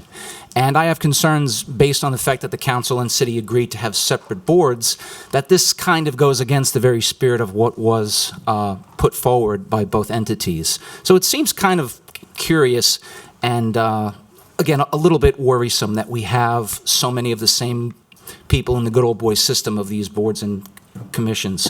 And that leads me to the second point that Mr. Lakin had said. It's kind of, to me, a disturbing tip-off when he mentioned the Greater Salisbury Committee and Chamber of Commerce.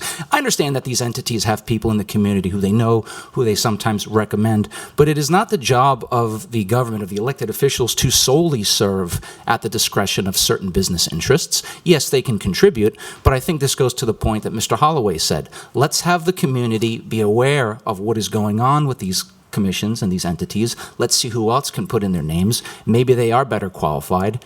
Working at Salisbury University, there are dozens of engineers who theoretically would have the same qualifications, if not more. So I think doing the process correctly matters, but I am a little bit worried about that comment because it really kind of gives you a little bit of, it's sort of a tipping of the hand, so to speak. So I encourage people in the community, now that this has been discussed and been exposed, to at least be aware that when we have these boards, these commissions, and this particular advisory committee, that they are genuinely among the public and not just a few handpicked people who may or may not have political or economic connections to some elected officials. Thank you. Thank you, Mr. Venosa. Thank you. Sorry I wasn't in here earlier. I was the topic of conversation, so I guess it was the executive meeting rather than the council meeting. I will tell you, talking about Legislative Bill 2025-14 and the veto authority, I just want to make this very clear. This is not about opposing audits. This is not about protecting independence, transparency, or this is about protecting independence, transparency, and the balance of power that our county charter requires. And Mr. Benson kind of said that the bill can't be vetoed, or shouldn't be vetoed, but yet it was sent to me for approval. So if there are bills that are not supposed to be approved or vetoed, why are we sending it to the executive office? Because it could be vetoed. The charter does allow the county council to order audits and assign certain duties to the internal auditor without executive veto, but that exemption applies only to specific council actions, not new laws that rewrite the county code. Legislative Bill 2025-14 is a code amendment. Under the charter, that type of legislation follows the normal legislative process, including executive review and veto authority. This is not about personalities. It's not about personalities. It's about governance and the rule of law. Every executive, past, present, and future, has the same responsibility to ensure that laws comply with the charter. An internal auditor must be independent, not just in name, but in structure. When the same body being audited can waive the audit rules for itself or carve out activities that are not subject to professional standards, that independence is compromised. Despite public claims, that bill does not make the council fully subject to independent audit standards. In fact, it explicitly exempts certain council-related activities, like fiscal impact reviews, hotline investigations, and assistance to council members like gift card audits from the global audit standards. Every department and every branch of government should be held to the same auditing standards. That's all I asked. Creating carve-outs or exemptions for one branch undermines public trust. We are also in an election cycle, and context matters. At least one sitting member of the county council is currently running for a statewide office, and several individuals who have publicly and inaccurately characterized this bill are running or considered running for council seats. When candidates or potential candidates publicly promote legislation using incorrect legal claims, it raises serious questions about judgment, preparedness, and respect for the charter. Supporting legislation that weakens auditor independence or creates the appearance of self-protection is not strength, it's a liability.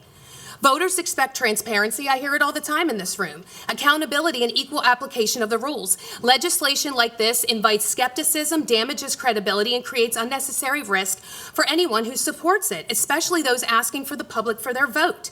Strong candidates don't need carve-outs. They should welcome clear and independent oversight. That charter is our Constitution. No bill, no matter how well-intentioned, can override the charter or expand council authority beyond what voters approved. My responsibility is to protect the integrity of county government and ensure accountability that applies evenly. I welcome audits, I welcome oversight, and what I cannot support is legislation that weakens independence, misleads the public, or sets bad precedent. Transparency only works when the rules apply to everyone. Thank you.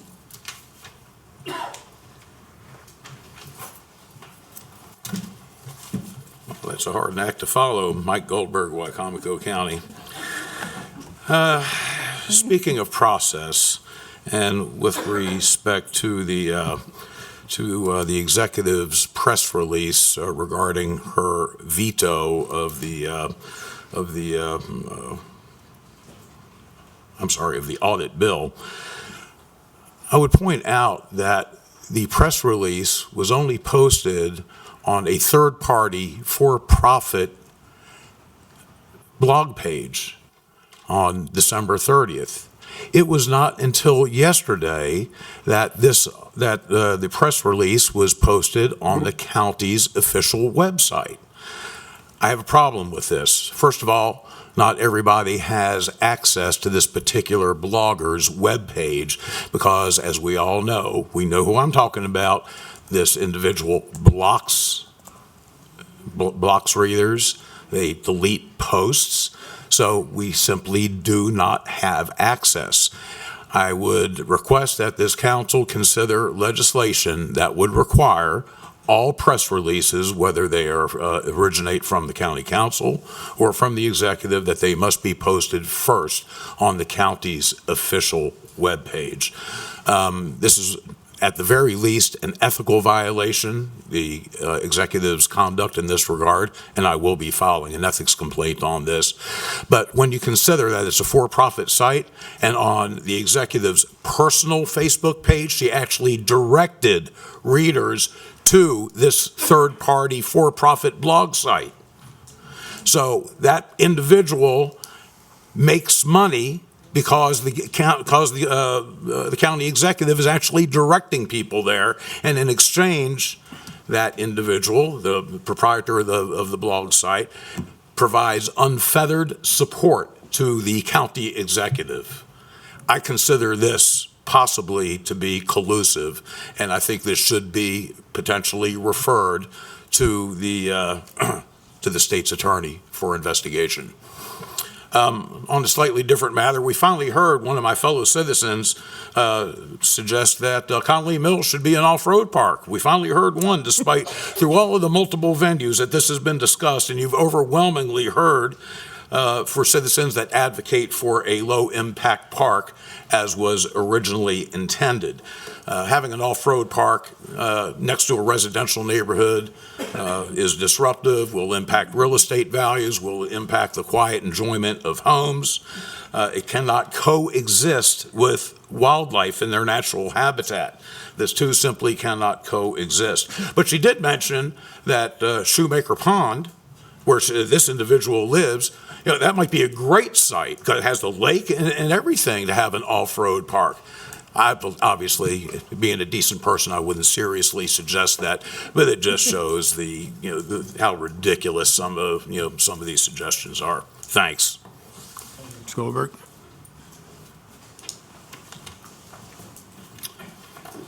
Good evening. My name is Michael Langford. I live at 1026 Arthur Court in the city of Salisbury in the county.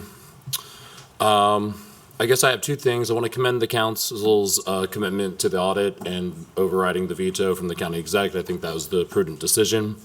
The other aspect is just weighing in on the ninth item on the agenda about declaring surplus property. So as I've been paying attention for years to the city, there's this maneuver that seems all too familiar here, where this seems like the beginning, where normally when you declare property is surplus, it allows for certain offers where you get less than what the property is worth. And I understand that the council has to review this, but to me, that's one of the reasons why not to declare it a surplus, because you don't want to accept an offer for it that's less than the market value of the property. I mean, that's just, you don't have to be in real estate to know that.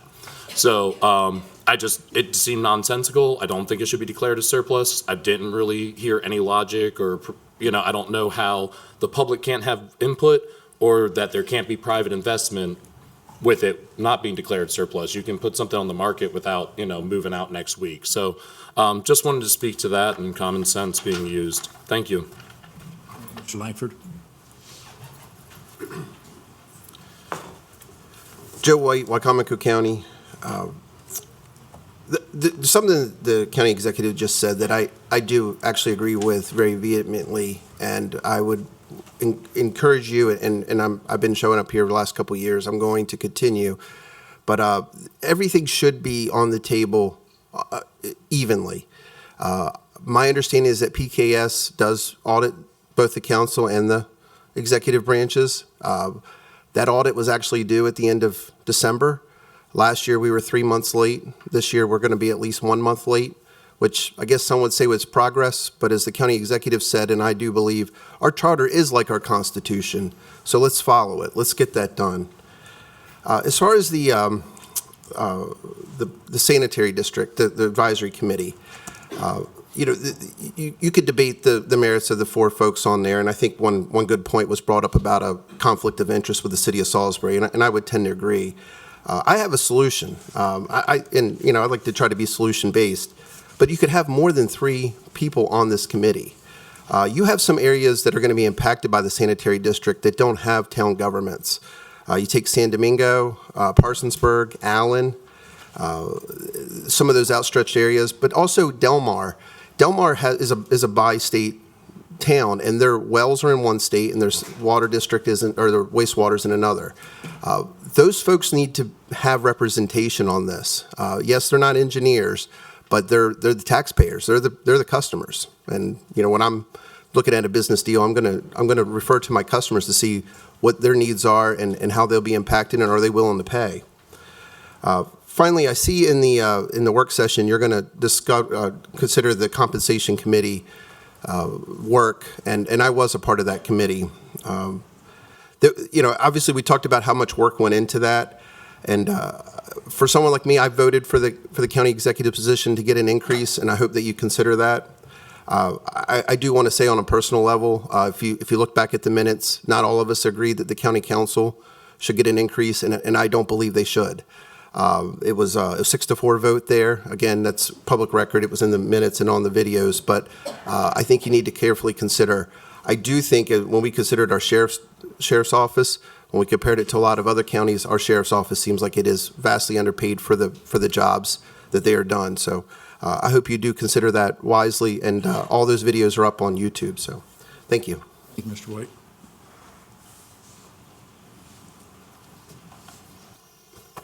Michelle Wright, back again. If I can, I have a little handout.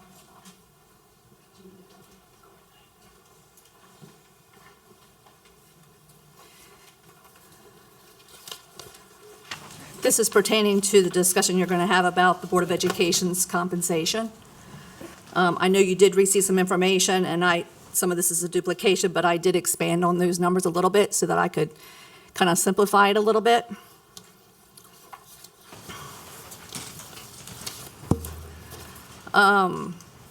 So as you know, the Board of Education members are elected now. As most of you know, that I was appointed by our governor in 2006, and I served on there for 6 years. I served as a member, vice president for 2 years, and president for a year. At that time, the compensation was $3,700 a year for a member and $4,000 for a president. Those numbers have not changed for 2026. There's not really a process on when this is reviewed or discussed. So since those numbers have not changed, I am very concerned with the salaries not being changed over 20 years. If you look at the spreadsheet that I handed out, you will see that there's the 3 surrounding counties with an average for those 3 counties with the member salary, vice chair, chair, and the number of students that they serve. You also see what Wicomico County pays, and you will see Anne Arundel, Cecil, and Frederick counties. The last 2 columns, what I did was I just simply took the salary divided by the number of students that are served. I'm not going to go into detail on all those, but I will say that for the average surrounding counties, it comes to 89 cents a student as a member or vice chair, and 98 cents for the chair. You look at Wicomico County, it's 24 cents for a member and 26 cents for the chair. So you're looking at almost $1 for surrounding counties, and we're paying a quarter.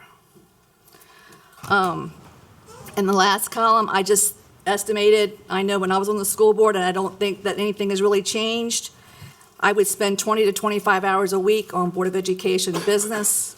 So I took the hourly or the yearly pay, divided that by 52, divided by 20 to get an hourly rate.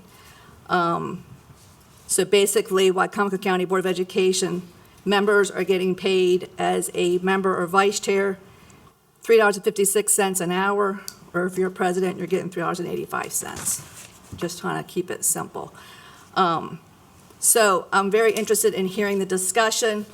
I'm hoping that everyone will be open to a pay increase for these individuals. As you know, it's not easy being an elected official, making these hard decisions. You're making a huge impact for students and a huge impact with taxpayers' money. So I'd just like to request that you look at their salaries and increase them appropriately. Thank you.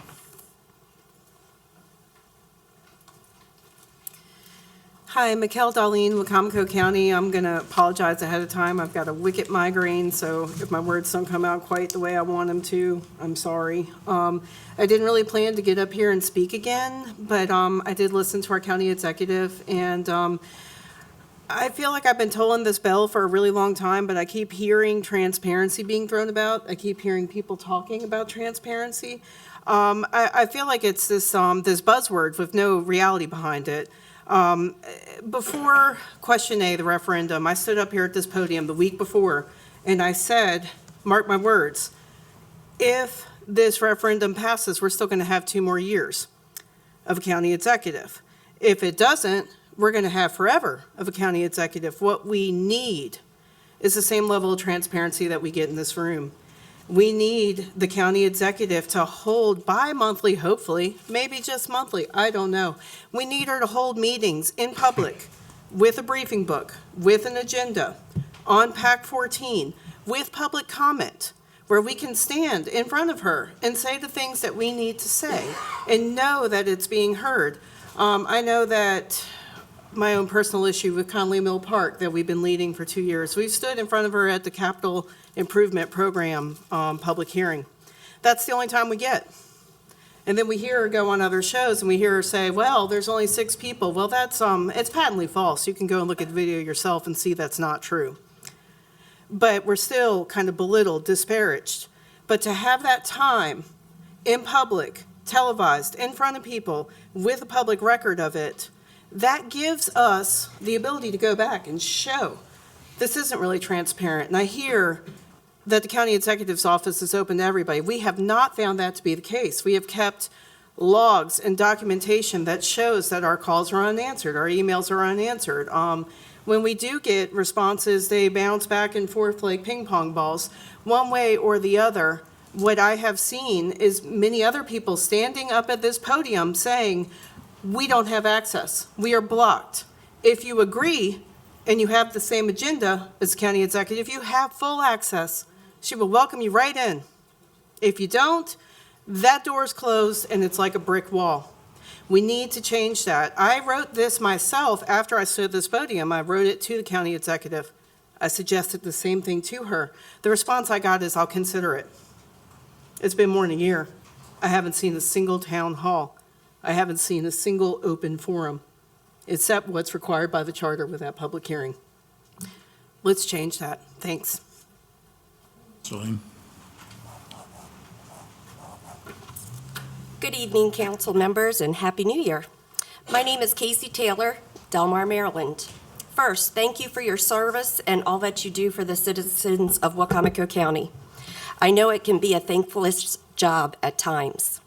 I started attending council meetings when I heard about the safari at the quarry on Facebook.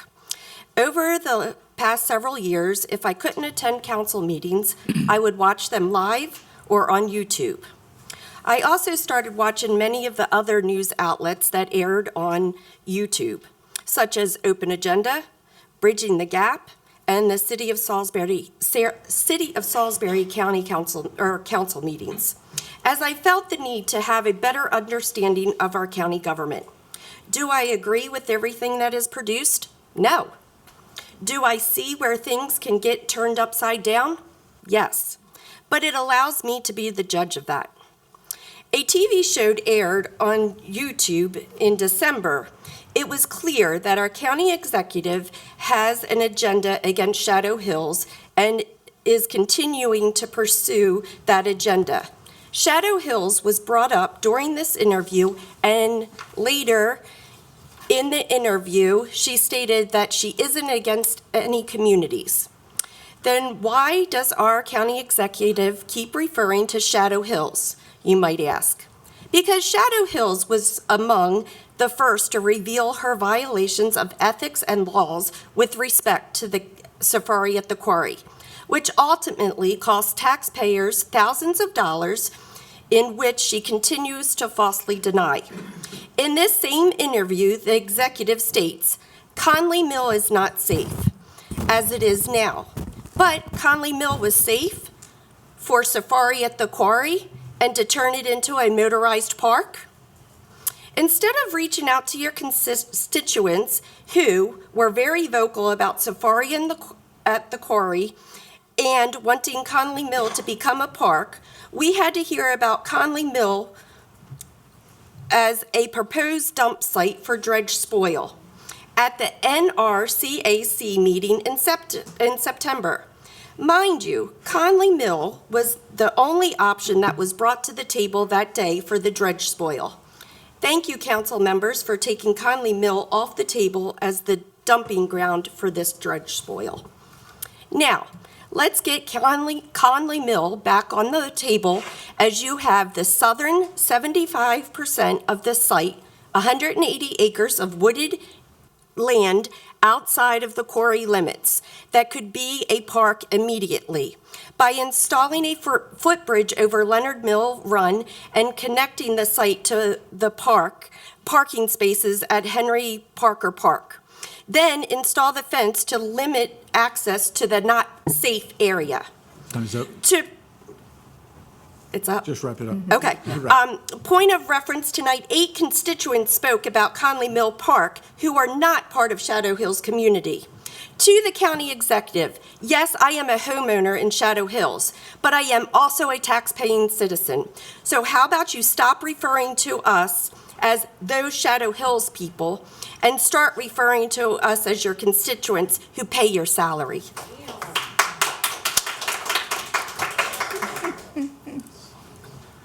Taylors are here in force. Robert Taylor's county resident. I came to speak about the compensation committee. I was a member of it and our recommendations, but there have been other things that have come up since I got here during this meeting. I've only got 3 minutes, so I just want to thank Michelle Wright for her leadership. She was the chair. The analysis she gave a few minutes ago about the Board of Ed kind of reminded me of the analysis we were making at the committee level. It was detailed, and I think we did a pretty good job. Do I agree with every number we put in there? No. But nevertheless, it was, I think, a groupthink and a positive groupthink exercise. Now, turning to the other matters, the first thing I want to say on this Water and Sewer Committee, I think there needs to be a change of focus. We don't need a bunch of engineers. We're going to hire, when we get into this, professional engineers. They'll be under contract, not volunteers. What we need is a representative body of the public, and that would include maybe one engineer. I'm not saying don't have any, but it needs to have other people who have the community interest at heart, not people who are allied primarily with the Greater Salisbury Committee. I will say this, in terms of the appointment process, Mr. Holloway mentioned our committee, our compensation committee. There was a request for applications and people who wanted to apply for that. My understanding is everybody who applied at one point or another was on the committee. It was a broad-based committee. That was, I think, one of the reasons our recommendations are good. Turning to another subject, the surplusing of the old, or not old yet, but public health building. Really don't need to do a surplus to just let people know that you got a piece of property, you're going to be moving out of it soon, and if you're interested in it, come in and take a look at it. You don't have to surplus it to do that. Leasing. The county should not be in the business of just owning property to lease it. That's, in other words, acting as a commercial landlord. That's not what we have county assets for. If it's either surplus or it's not surplus. Unless there's an idea that we're going to use that building for something else in the future when the health department moves out, surplus it and sell it. Get rid of it. Get it off the books. Get the money in and use the money for something else. That's all I have to say. Good evening. It's better than Monday Night Football. Thank you, Mr. Taylor. I don't know about that. I love football. Okay. Good evening, everyone. Monica Brooks, President of Wicomico County NAACP, and a citizen here. First, I want to say about the sheriff's, whatever about the salaries or whatever, but I say, hey, you know, when all that money, $37 million, was being spent on the building, maybe they should have taken some of that money and put it towards the salaries. Just saying. The thing looks like a Taj Mahal. So, I'm here to focus right now, talk about housing. I've been talking about this. And I wanted to mention how ways that the county can assist where we're falling short in regards to enforcement. I've mentioned to you about several housing complexes within the county where we have landlords that are taking advantage of citizens. We have homeless people that have been moved into some of these facilities, and while it's better to be outside, better than being outside, because they're being inside, they're being taken advantage of as well. So what I wanted to do is give some of these, give just a few action items and say what we have now. So we're currently, the Wicomico County NAACP is currently involved in several complexes where we're assisting tenants. And we're stepping up to assist residents who have asked us for help. But I want to be clear, this is a role of a civil rights organization. This is not our role to replace local government enforcement. This work, ensuring safe housing, enforcing codes, and holding negligent landlords accountable is a responsibility of elected officials and the systems under your authority. Now, we have some gaps. So we don't have a countywide rental registration or licensing system. Enforcement that is largely complaint-driven, placing the burden on tenants, many of whom are fear retaliation. And that's what we're hearing from tenants.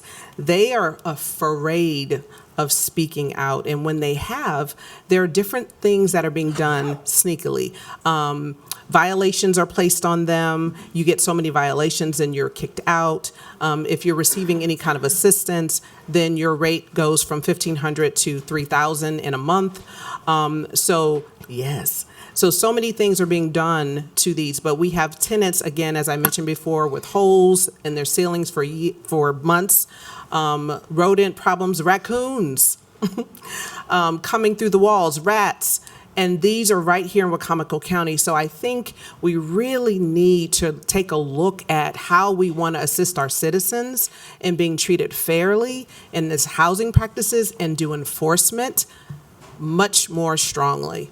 Because it's really not being prioritized in the way that it should. And I'm not just saying it to Wicomico County. This is a speech I'm giving to the city of Salisbury as well. Thank you. Thank you, Ms. Brooks.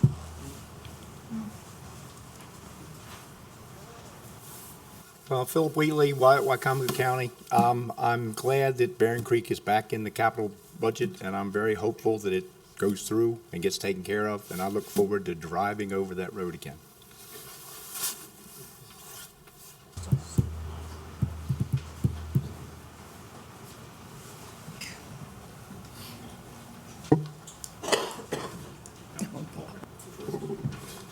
You had 25, 30 more minutes. Few words. Yeah. I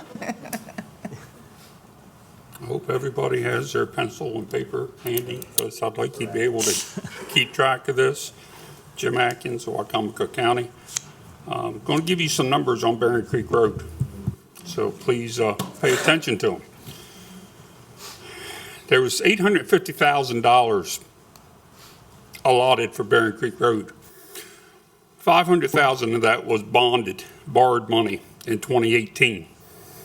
At the end of 2018, the county had drawings, plans, and permits to replace the road. They paid $257,000 for these plans, permits, and drawings. Nothing was done. In 2025, last year, the county spent another $115,000 on surveys, drawings, and plans. So they've now spent $372,000 on drawings, plans, and surveys. All the permits that the county had to replace this road expired in November of 25. They were open for 5 years. Nothing was ever done by the county to replace that road. So think about this. Let's go back to 2018. We bonded $500,000 for Barron Creek Road. We're paying interest on that bond for the previous 8 years. We've only spent $372,000. So we're paying interest on $500,000 for 8 years, and we haven't spent it. That's fiscal conservative intelligence, is what that is. Initially, we were told that it would take $400,000 to $600,000 to replace the road, and possibly $4 to $6 million if they replaced the road and recreated the mill pond that was there. They're now saying that to replace the road itself will cost $2 million. Just to clarify something I heard earlier, and there is a little misconception about it, the state is offering $800,000. So it was said that the county would have to drop in the other $250,000 to $300,000. Well, that's just on the grant. That doesn't include the other million that's proposed for the road. So now you're at 1.3 million plus the 850 million that you've already got funded. So you're at $2.1 million to replace a road that has no benefit to the county. You can talk all you want about the letters from the sheriff's department. In the 8 years that the road has been out, I have not seen the Wicomico County Sheriff stand up here and tell you that he needs that road for emergency responses. The fire company cannot justify that they need that road for emergency responses because they don't use it. There's no need. The county executive has stated that the school board needs that road for transportation. Dr. Micah Stauffer, the superintendent of the Board of Education for Wicomico County, will tell you if you call him, the Board of Ed has absolutely no plans on using Bering Creek Road. They don't like it, they don't want it, and they don't need it. So just think about the money that we're spending. Let's be fiscally conservative with all the products we have coming down the road in the very near future. If any council member thinks that this is a good investment in money, please don't consider yourself a fiscal conservative after tonight. Thank you, Mr. Atkins. Any other public comments?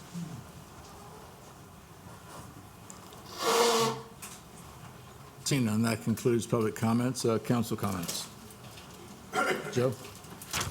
I was approached last meeting or the meeting before by someone that said, you don't say a whole lot anymore. What's going on? I'm looking at her, she's smiling at me. So I've got a few things written down tonight. You might have noticed tonight, probably for the first time in 150 plus years, maybe, I wasn't here that long. I do look old, but I'm not been around that long, that we didn't say the Lord's Prayer before a council meeting. One of our council members decided a few weeks ago or months ago that they would recite some scriptures out of the Bible. Has every right in the world to do that. But for years, we flew under the radar of the groups that complain about that.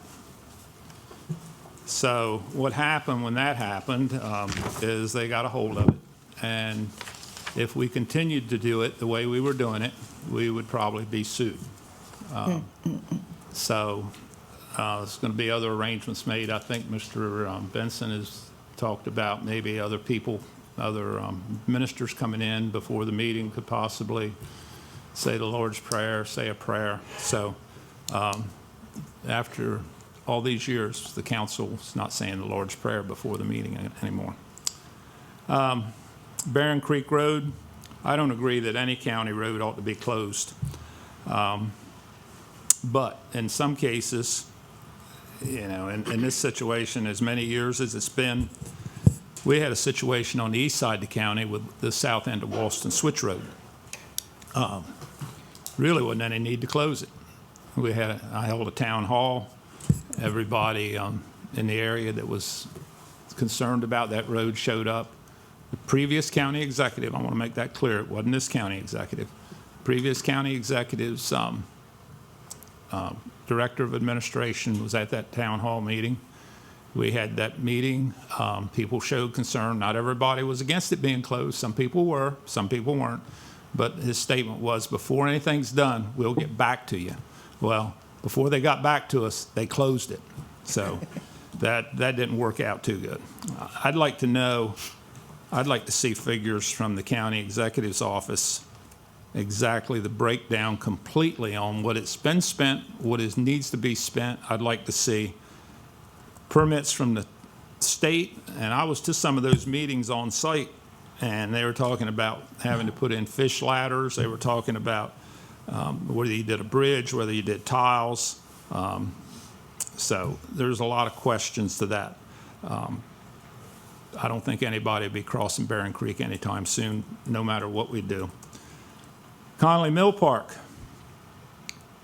When we took that park, I was on the council. It was offered to us. One of the things I said right off the bat is we need to figure money for fencing that park in, or at least the portion of the park that has the ponds on it. We've been lucky that some kids haven't gotten in ponds on the weekends and drowned. I mean, we've had that happen on the thing on Mount Herman Road called Three Ponds. That was an excavation site for a number of years. And one time we had 2 young men die in one day, rode their bicycles on there. And that's just a magnet for young kids that are inquisitive. And if it gets to be 100 degrees out, there's going to be people in that pond. Our surplus building and our water and sewer, I keep hearing, we elect county officials, we elect this council, we elect the county executive. The county executive's in charge of hiring qualified people. But I keep hearing the Greater Salisbury Committee. Every time I turn around, the Greater Salisbury Committee's done the plan for the water and sewer. The Greater Salisbury Committee's recommended these people. The Greater Salisbury Committee sent an email came out the other day that the leader of the Greater Salisbury Committee says, we've got somebody that may want to lease a building or there's interest in leasing the building. When is the county executive going to run Wicomico County and not the Greater Salisbury Committee? I talked to some of the members of Greater Salisbury Committee. Most of the members of the Greater Salisbury Committee are there for networking. They don't know what's going on at the top level of the Greater Salisbury Committee. They have no idea. I say, this is, I don't know. I just go to the meetings every now and then. So anyway, Miss Pollock, I have great respect for her. But like, I think it was Mr. Taylor, somebody at the podium made the comment tonight, we're going to be hiring engineers. This water and sewer thing, it's going to be a 10, 20-year plan. A lot of the people that we may put on these committees might not even be alive when it's done, or if they've got any age, they'll be retired. So this isn't something that's going to happen in the next 2 or 3 years, and we're going to hire engineers, and we do need the community to have input into this, other than just somebody that's handpicked. So that's all I have, Mr. Cannon. Is that enough? Did I say enough tonight? Okay, thank you. Yeah, I just want to say Happy New Year, and thank you all for attending today, or thank you for tuning in. Just 2 quick things. One, just want to say happy anniversary to the Darlenes, and happy birthday, James. You guys always show up. There's the old statement, you don't have democracy if you don't have an informed and engaged electorate. And that was a common statement from our founding fathers. We have a very engaged electorate here in Wicomico County, and I appreciate everyone, especially the Darlenes. Thank you for all you do to show up. And the only other thing I just want to bring up, I'm just saying it, we are going to have some, you all know this, I think we all collectively know this. In Maryland, we have to balance our budget. The federal government does not. We have a $1.5 billion structural deficit. We're going to have continued deficits straight on through FY 2030. Those 15,000 jobs that were let go of in the federal government that were in Maryland, that impacts our budget. All of those base closures, those facility closures, all of that stuff is going to continue to impact us. I hope our state does a way better job at figuring out how to get business into the state, how to diversify that business, and to make sure that all parts of the state win and that we bring in enough money. But we're not there, and that's not something we're going to do overnight. So I say all that to say, buckle up for 2026 and going forward. I think we need to be thoughtful in how we spend our money, and we always have a lot of ways to a lot of offers come before the county of things we can do and take care of, and we will take care of many of them, but we're going to take a really hard look at all of that, and I just want you all to know that, and I appreciate that. So thank you for being here. Thank you. Happy New Year and Merry Christmas to everybody. And I'd like to agree with Joe. I think, I don't know if I agree with him yet, but Barron Creek, I'm glad to see that's on the agenda. I know there's a lot of people on the west side that are looking forward to that, to hopefully finally being done. Also, Old Railroad Road and the crossing at Wright's Market. Call it Ghost Light Road. Yeah, Ghost Light Road. They have stakes in the ground, so it looks like they're going to start construction on a light soon. It should be this January, so hopefully that happens. A lot of people get hit on that intersection. And I'd like to also say that, you know, as far as the Lord's Prayer, it's a shame and it's kind of a disappointment that it is removed. That was done not by a vote or anything. You know, you have the freedom of religion, not from religion. And I know not everyone agrees with that, and that's okay. And I'm a councilman speaking during my council comments, not proselytizing, whatever you want to call it. I am speaking on behalf of myself, and this is my time to speak. Everyone else at this table, whether it be any of these council members, they have the right to speak the way they feel like they need to speak. And I'm sorry, I'm a little emotional about it because it's really made me upset to think that I can't have a voice when I was voted up here at large by the people of this county for my voice, and for people in this audience to try to silence me for my beliefs is very concerning. And I know I got the peanut gallery, but that's okay.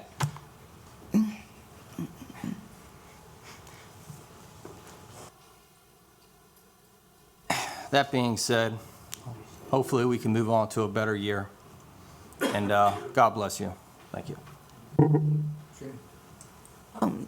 Me? I just want to say Happy New Year, and I'm glad to see everybody here. I normally don't say that I'm glad to see everybody here, but I am glad to see you. And I'm just going to say I hope this year, for me, will be a better year, because I had a trying year last year. I want to address some issues. Number one, Barron Creek. I did visit a couple years ago, Barron Creek with Mr. Atkins, and I believe either you're going to fix it or you're not going to fix it.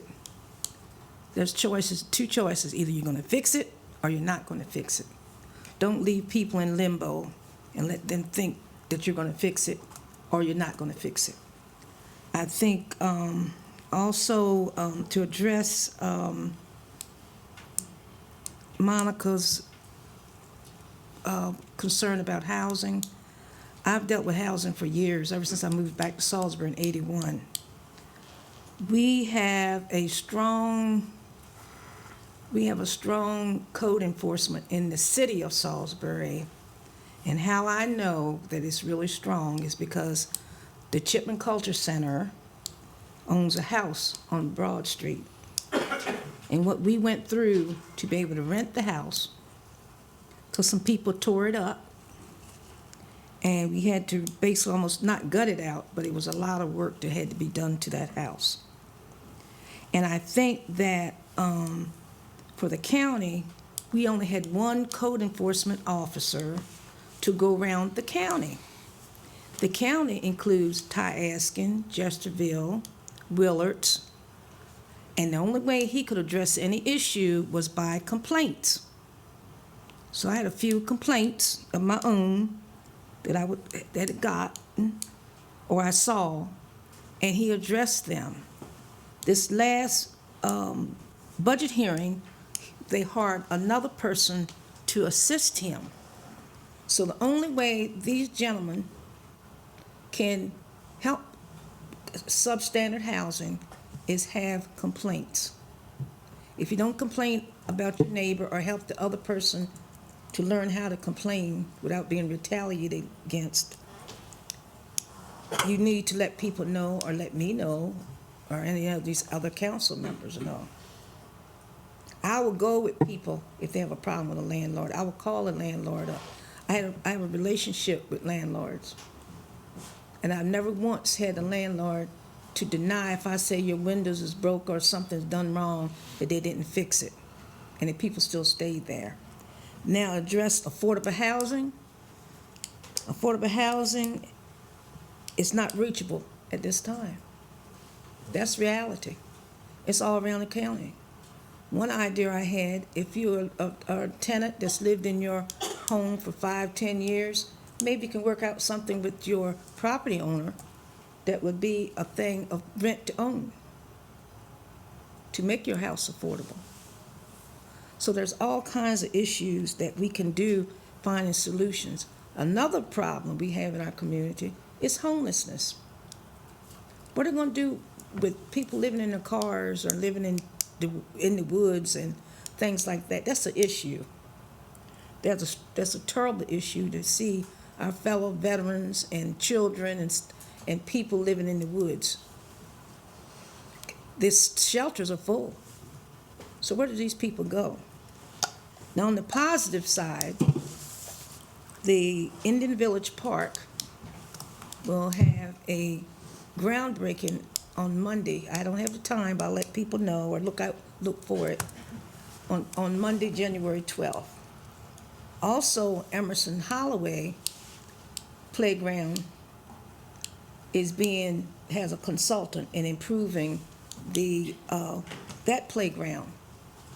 Also, my main concern with that playground also is the safety, because there have been 2 shootings there and one was a murder. So we have to address that. I think we also have 2 other playgrounds in the county on the west side, and that's in San Domingo and Rockawalken Ridge Road that needs to address, and I did bring that to the attention of Parks and Recs. But overall, we have a lot of issues, and the only way that we can correct this in the best world, we need to work together. We need to put our politics aside, because we all live in this community. We all live in this community. It's not my community, it's your community, and we all need to work together. And as far as religion goes, I sat on the city council, and they took the Lord's Prayer away. And what we did is similar to what Mr. Benson recommended. You have so many religions now. You have the Jewish faith, you have the Muslim faith, you have the Haitian community. Invite these different ministers to come in and say a prayer. I don't think anyone would have a problem with that. I don't think no one would have a problem with a prayer. A basic prayer before we start our meeting, and let that be it. Everybody don't like the Lord's Prayer. Everybody, because they have a different religion. So you need to, that's being part of the community and making our community a part of the community right here, representing their religion. So these are issues that can be easily addressed. And like again, I said, I hope I have a better year this year than I had last year.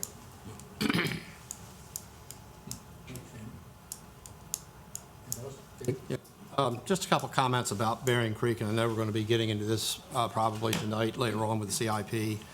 And generally with the CIP, I'm very interested in seeing what the process is as far as coming up with sound estimates, and having worked in industry before and knowing what capital budgets usually are based on. It's not based on just guesses or whatever the case, and I'm not saying that's necessarily the case. I'm interested in learning. But with Bering Creek, it does seem to be quite a twisted road, no pun intended. Just a mention of, and this is things that I am learning at this point in time because I wasn't around at the time, but $372,000 thereabouts for plans that never got executed. I hear $4 to $6 million was just mentioned regarding whether or not the mill pond is put back in place.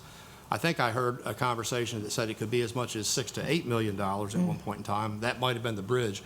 A lot of information is swirling around, you know, so what I'm looking for is for there to be and to have substantiating documents to show that there's a comprehensive study, that the Maryland agencies, MDE, and whomever else have bought into permitting side, there to be a good scope of work. This is just typical stuff that you want to see in a plan, and basically a comprehensive plan and the price tag that is associated with that. And I think we're hearing, I believe it's $2 million. I want to see the backup on that before I would ever be party to agreeing to that. And ultimately, the judgment call we've got to make is, it kind of relates to what Mr. Hastings was saying. We have to make a judgment call on everything we do. And, you call it risk benefit or money spent versus benefit, and make that judgment call. Is it worth it? How many citizens are being benefited, and what's the dollar side? And we do have a lot of other, challenges and budgetary requests out there, and this is one of them. But my main point is that hopefully we will see substantiating documents and not, no offense, but just a number on a piece of paper. So that's good. Jeff. Good evening, everybody. Happy New Year. How many people are struggling writing 26 instead of 25? Okay. Just a couple things. Conley Mill Park, I would support moving forward with that before 2030 as a low-impact park like it was originally designed and promised. There's been a proposal for dredge spoils to be put in the Conley Mill Park. I would be against that. We don't know what's in those dredge spoils, and just not a good idea. There's got to be another way. We talked a lot about the audits tonight.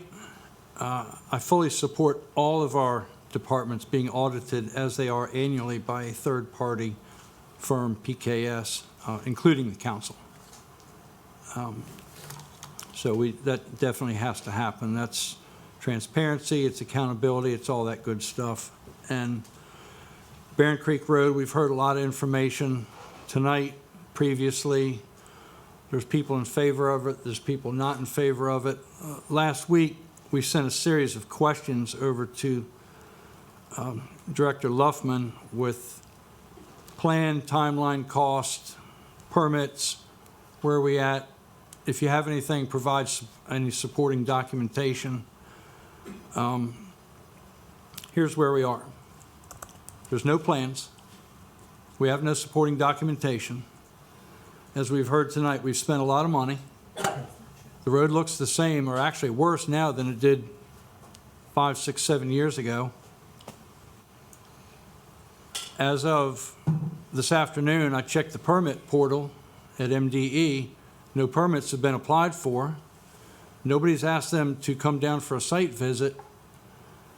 So I would question how responsible is it to allocate money for something where we're not really sure where we're going yet. We should do it the other way around. We should get a plan in place on paper and a timeline and a real projected cost, not a wish, not a dream, and then we allocate money for it. But that's where we're at on that, and that's all I got, Mr. President.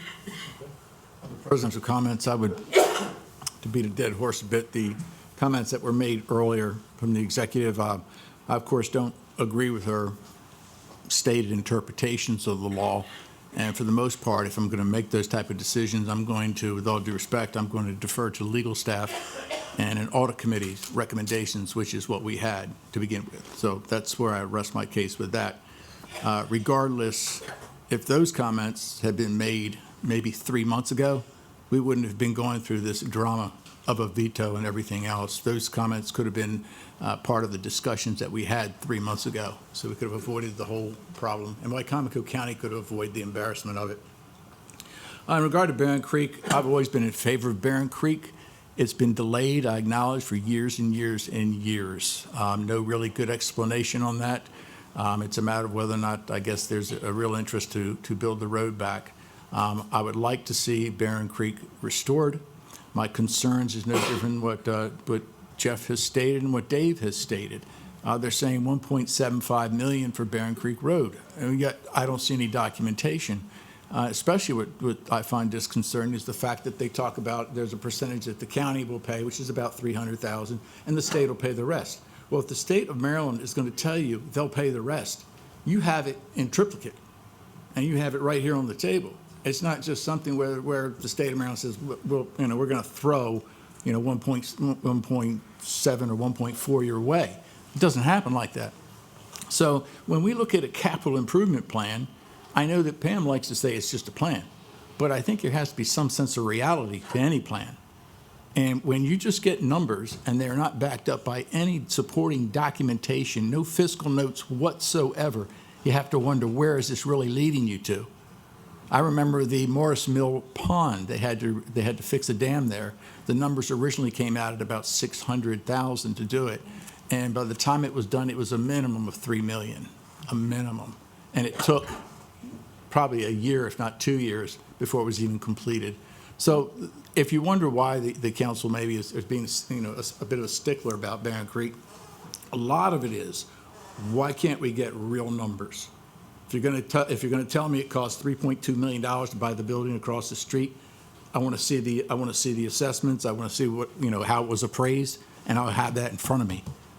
Same thing we're asking for in Barron Creek. Where are the numbers? And we'd love to see them.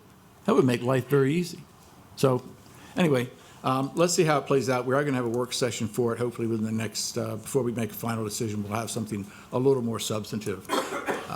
With that, I have to make an adjournment to adjourn from legislative session to go into open work sessions, followed by a closed work session pursuant to the general provisions, Article Section 3-305B1 as follows: to discuss the appointment of a Director of Human Resources to protect the privacy of the individual, and to discuss the appointment of specific individuals to the Human Rights Advisory Commission to protect the privacy of the individuals. So moved. Second? Second. All those in favor? Aye. Opposed? Legislative meeting is adjourned. John.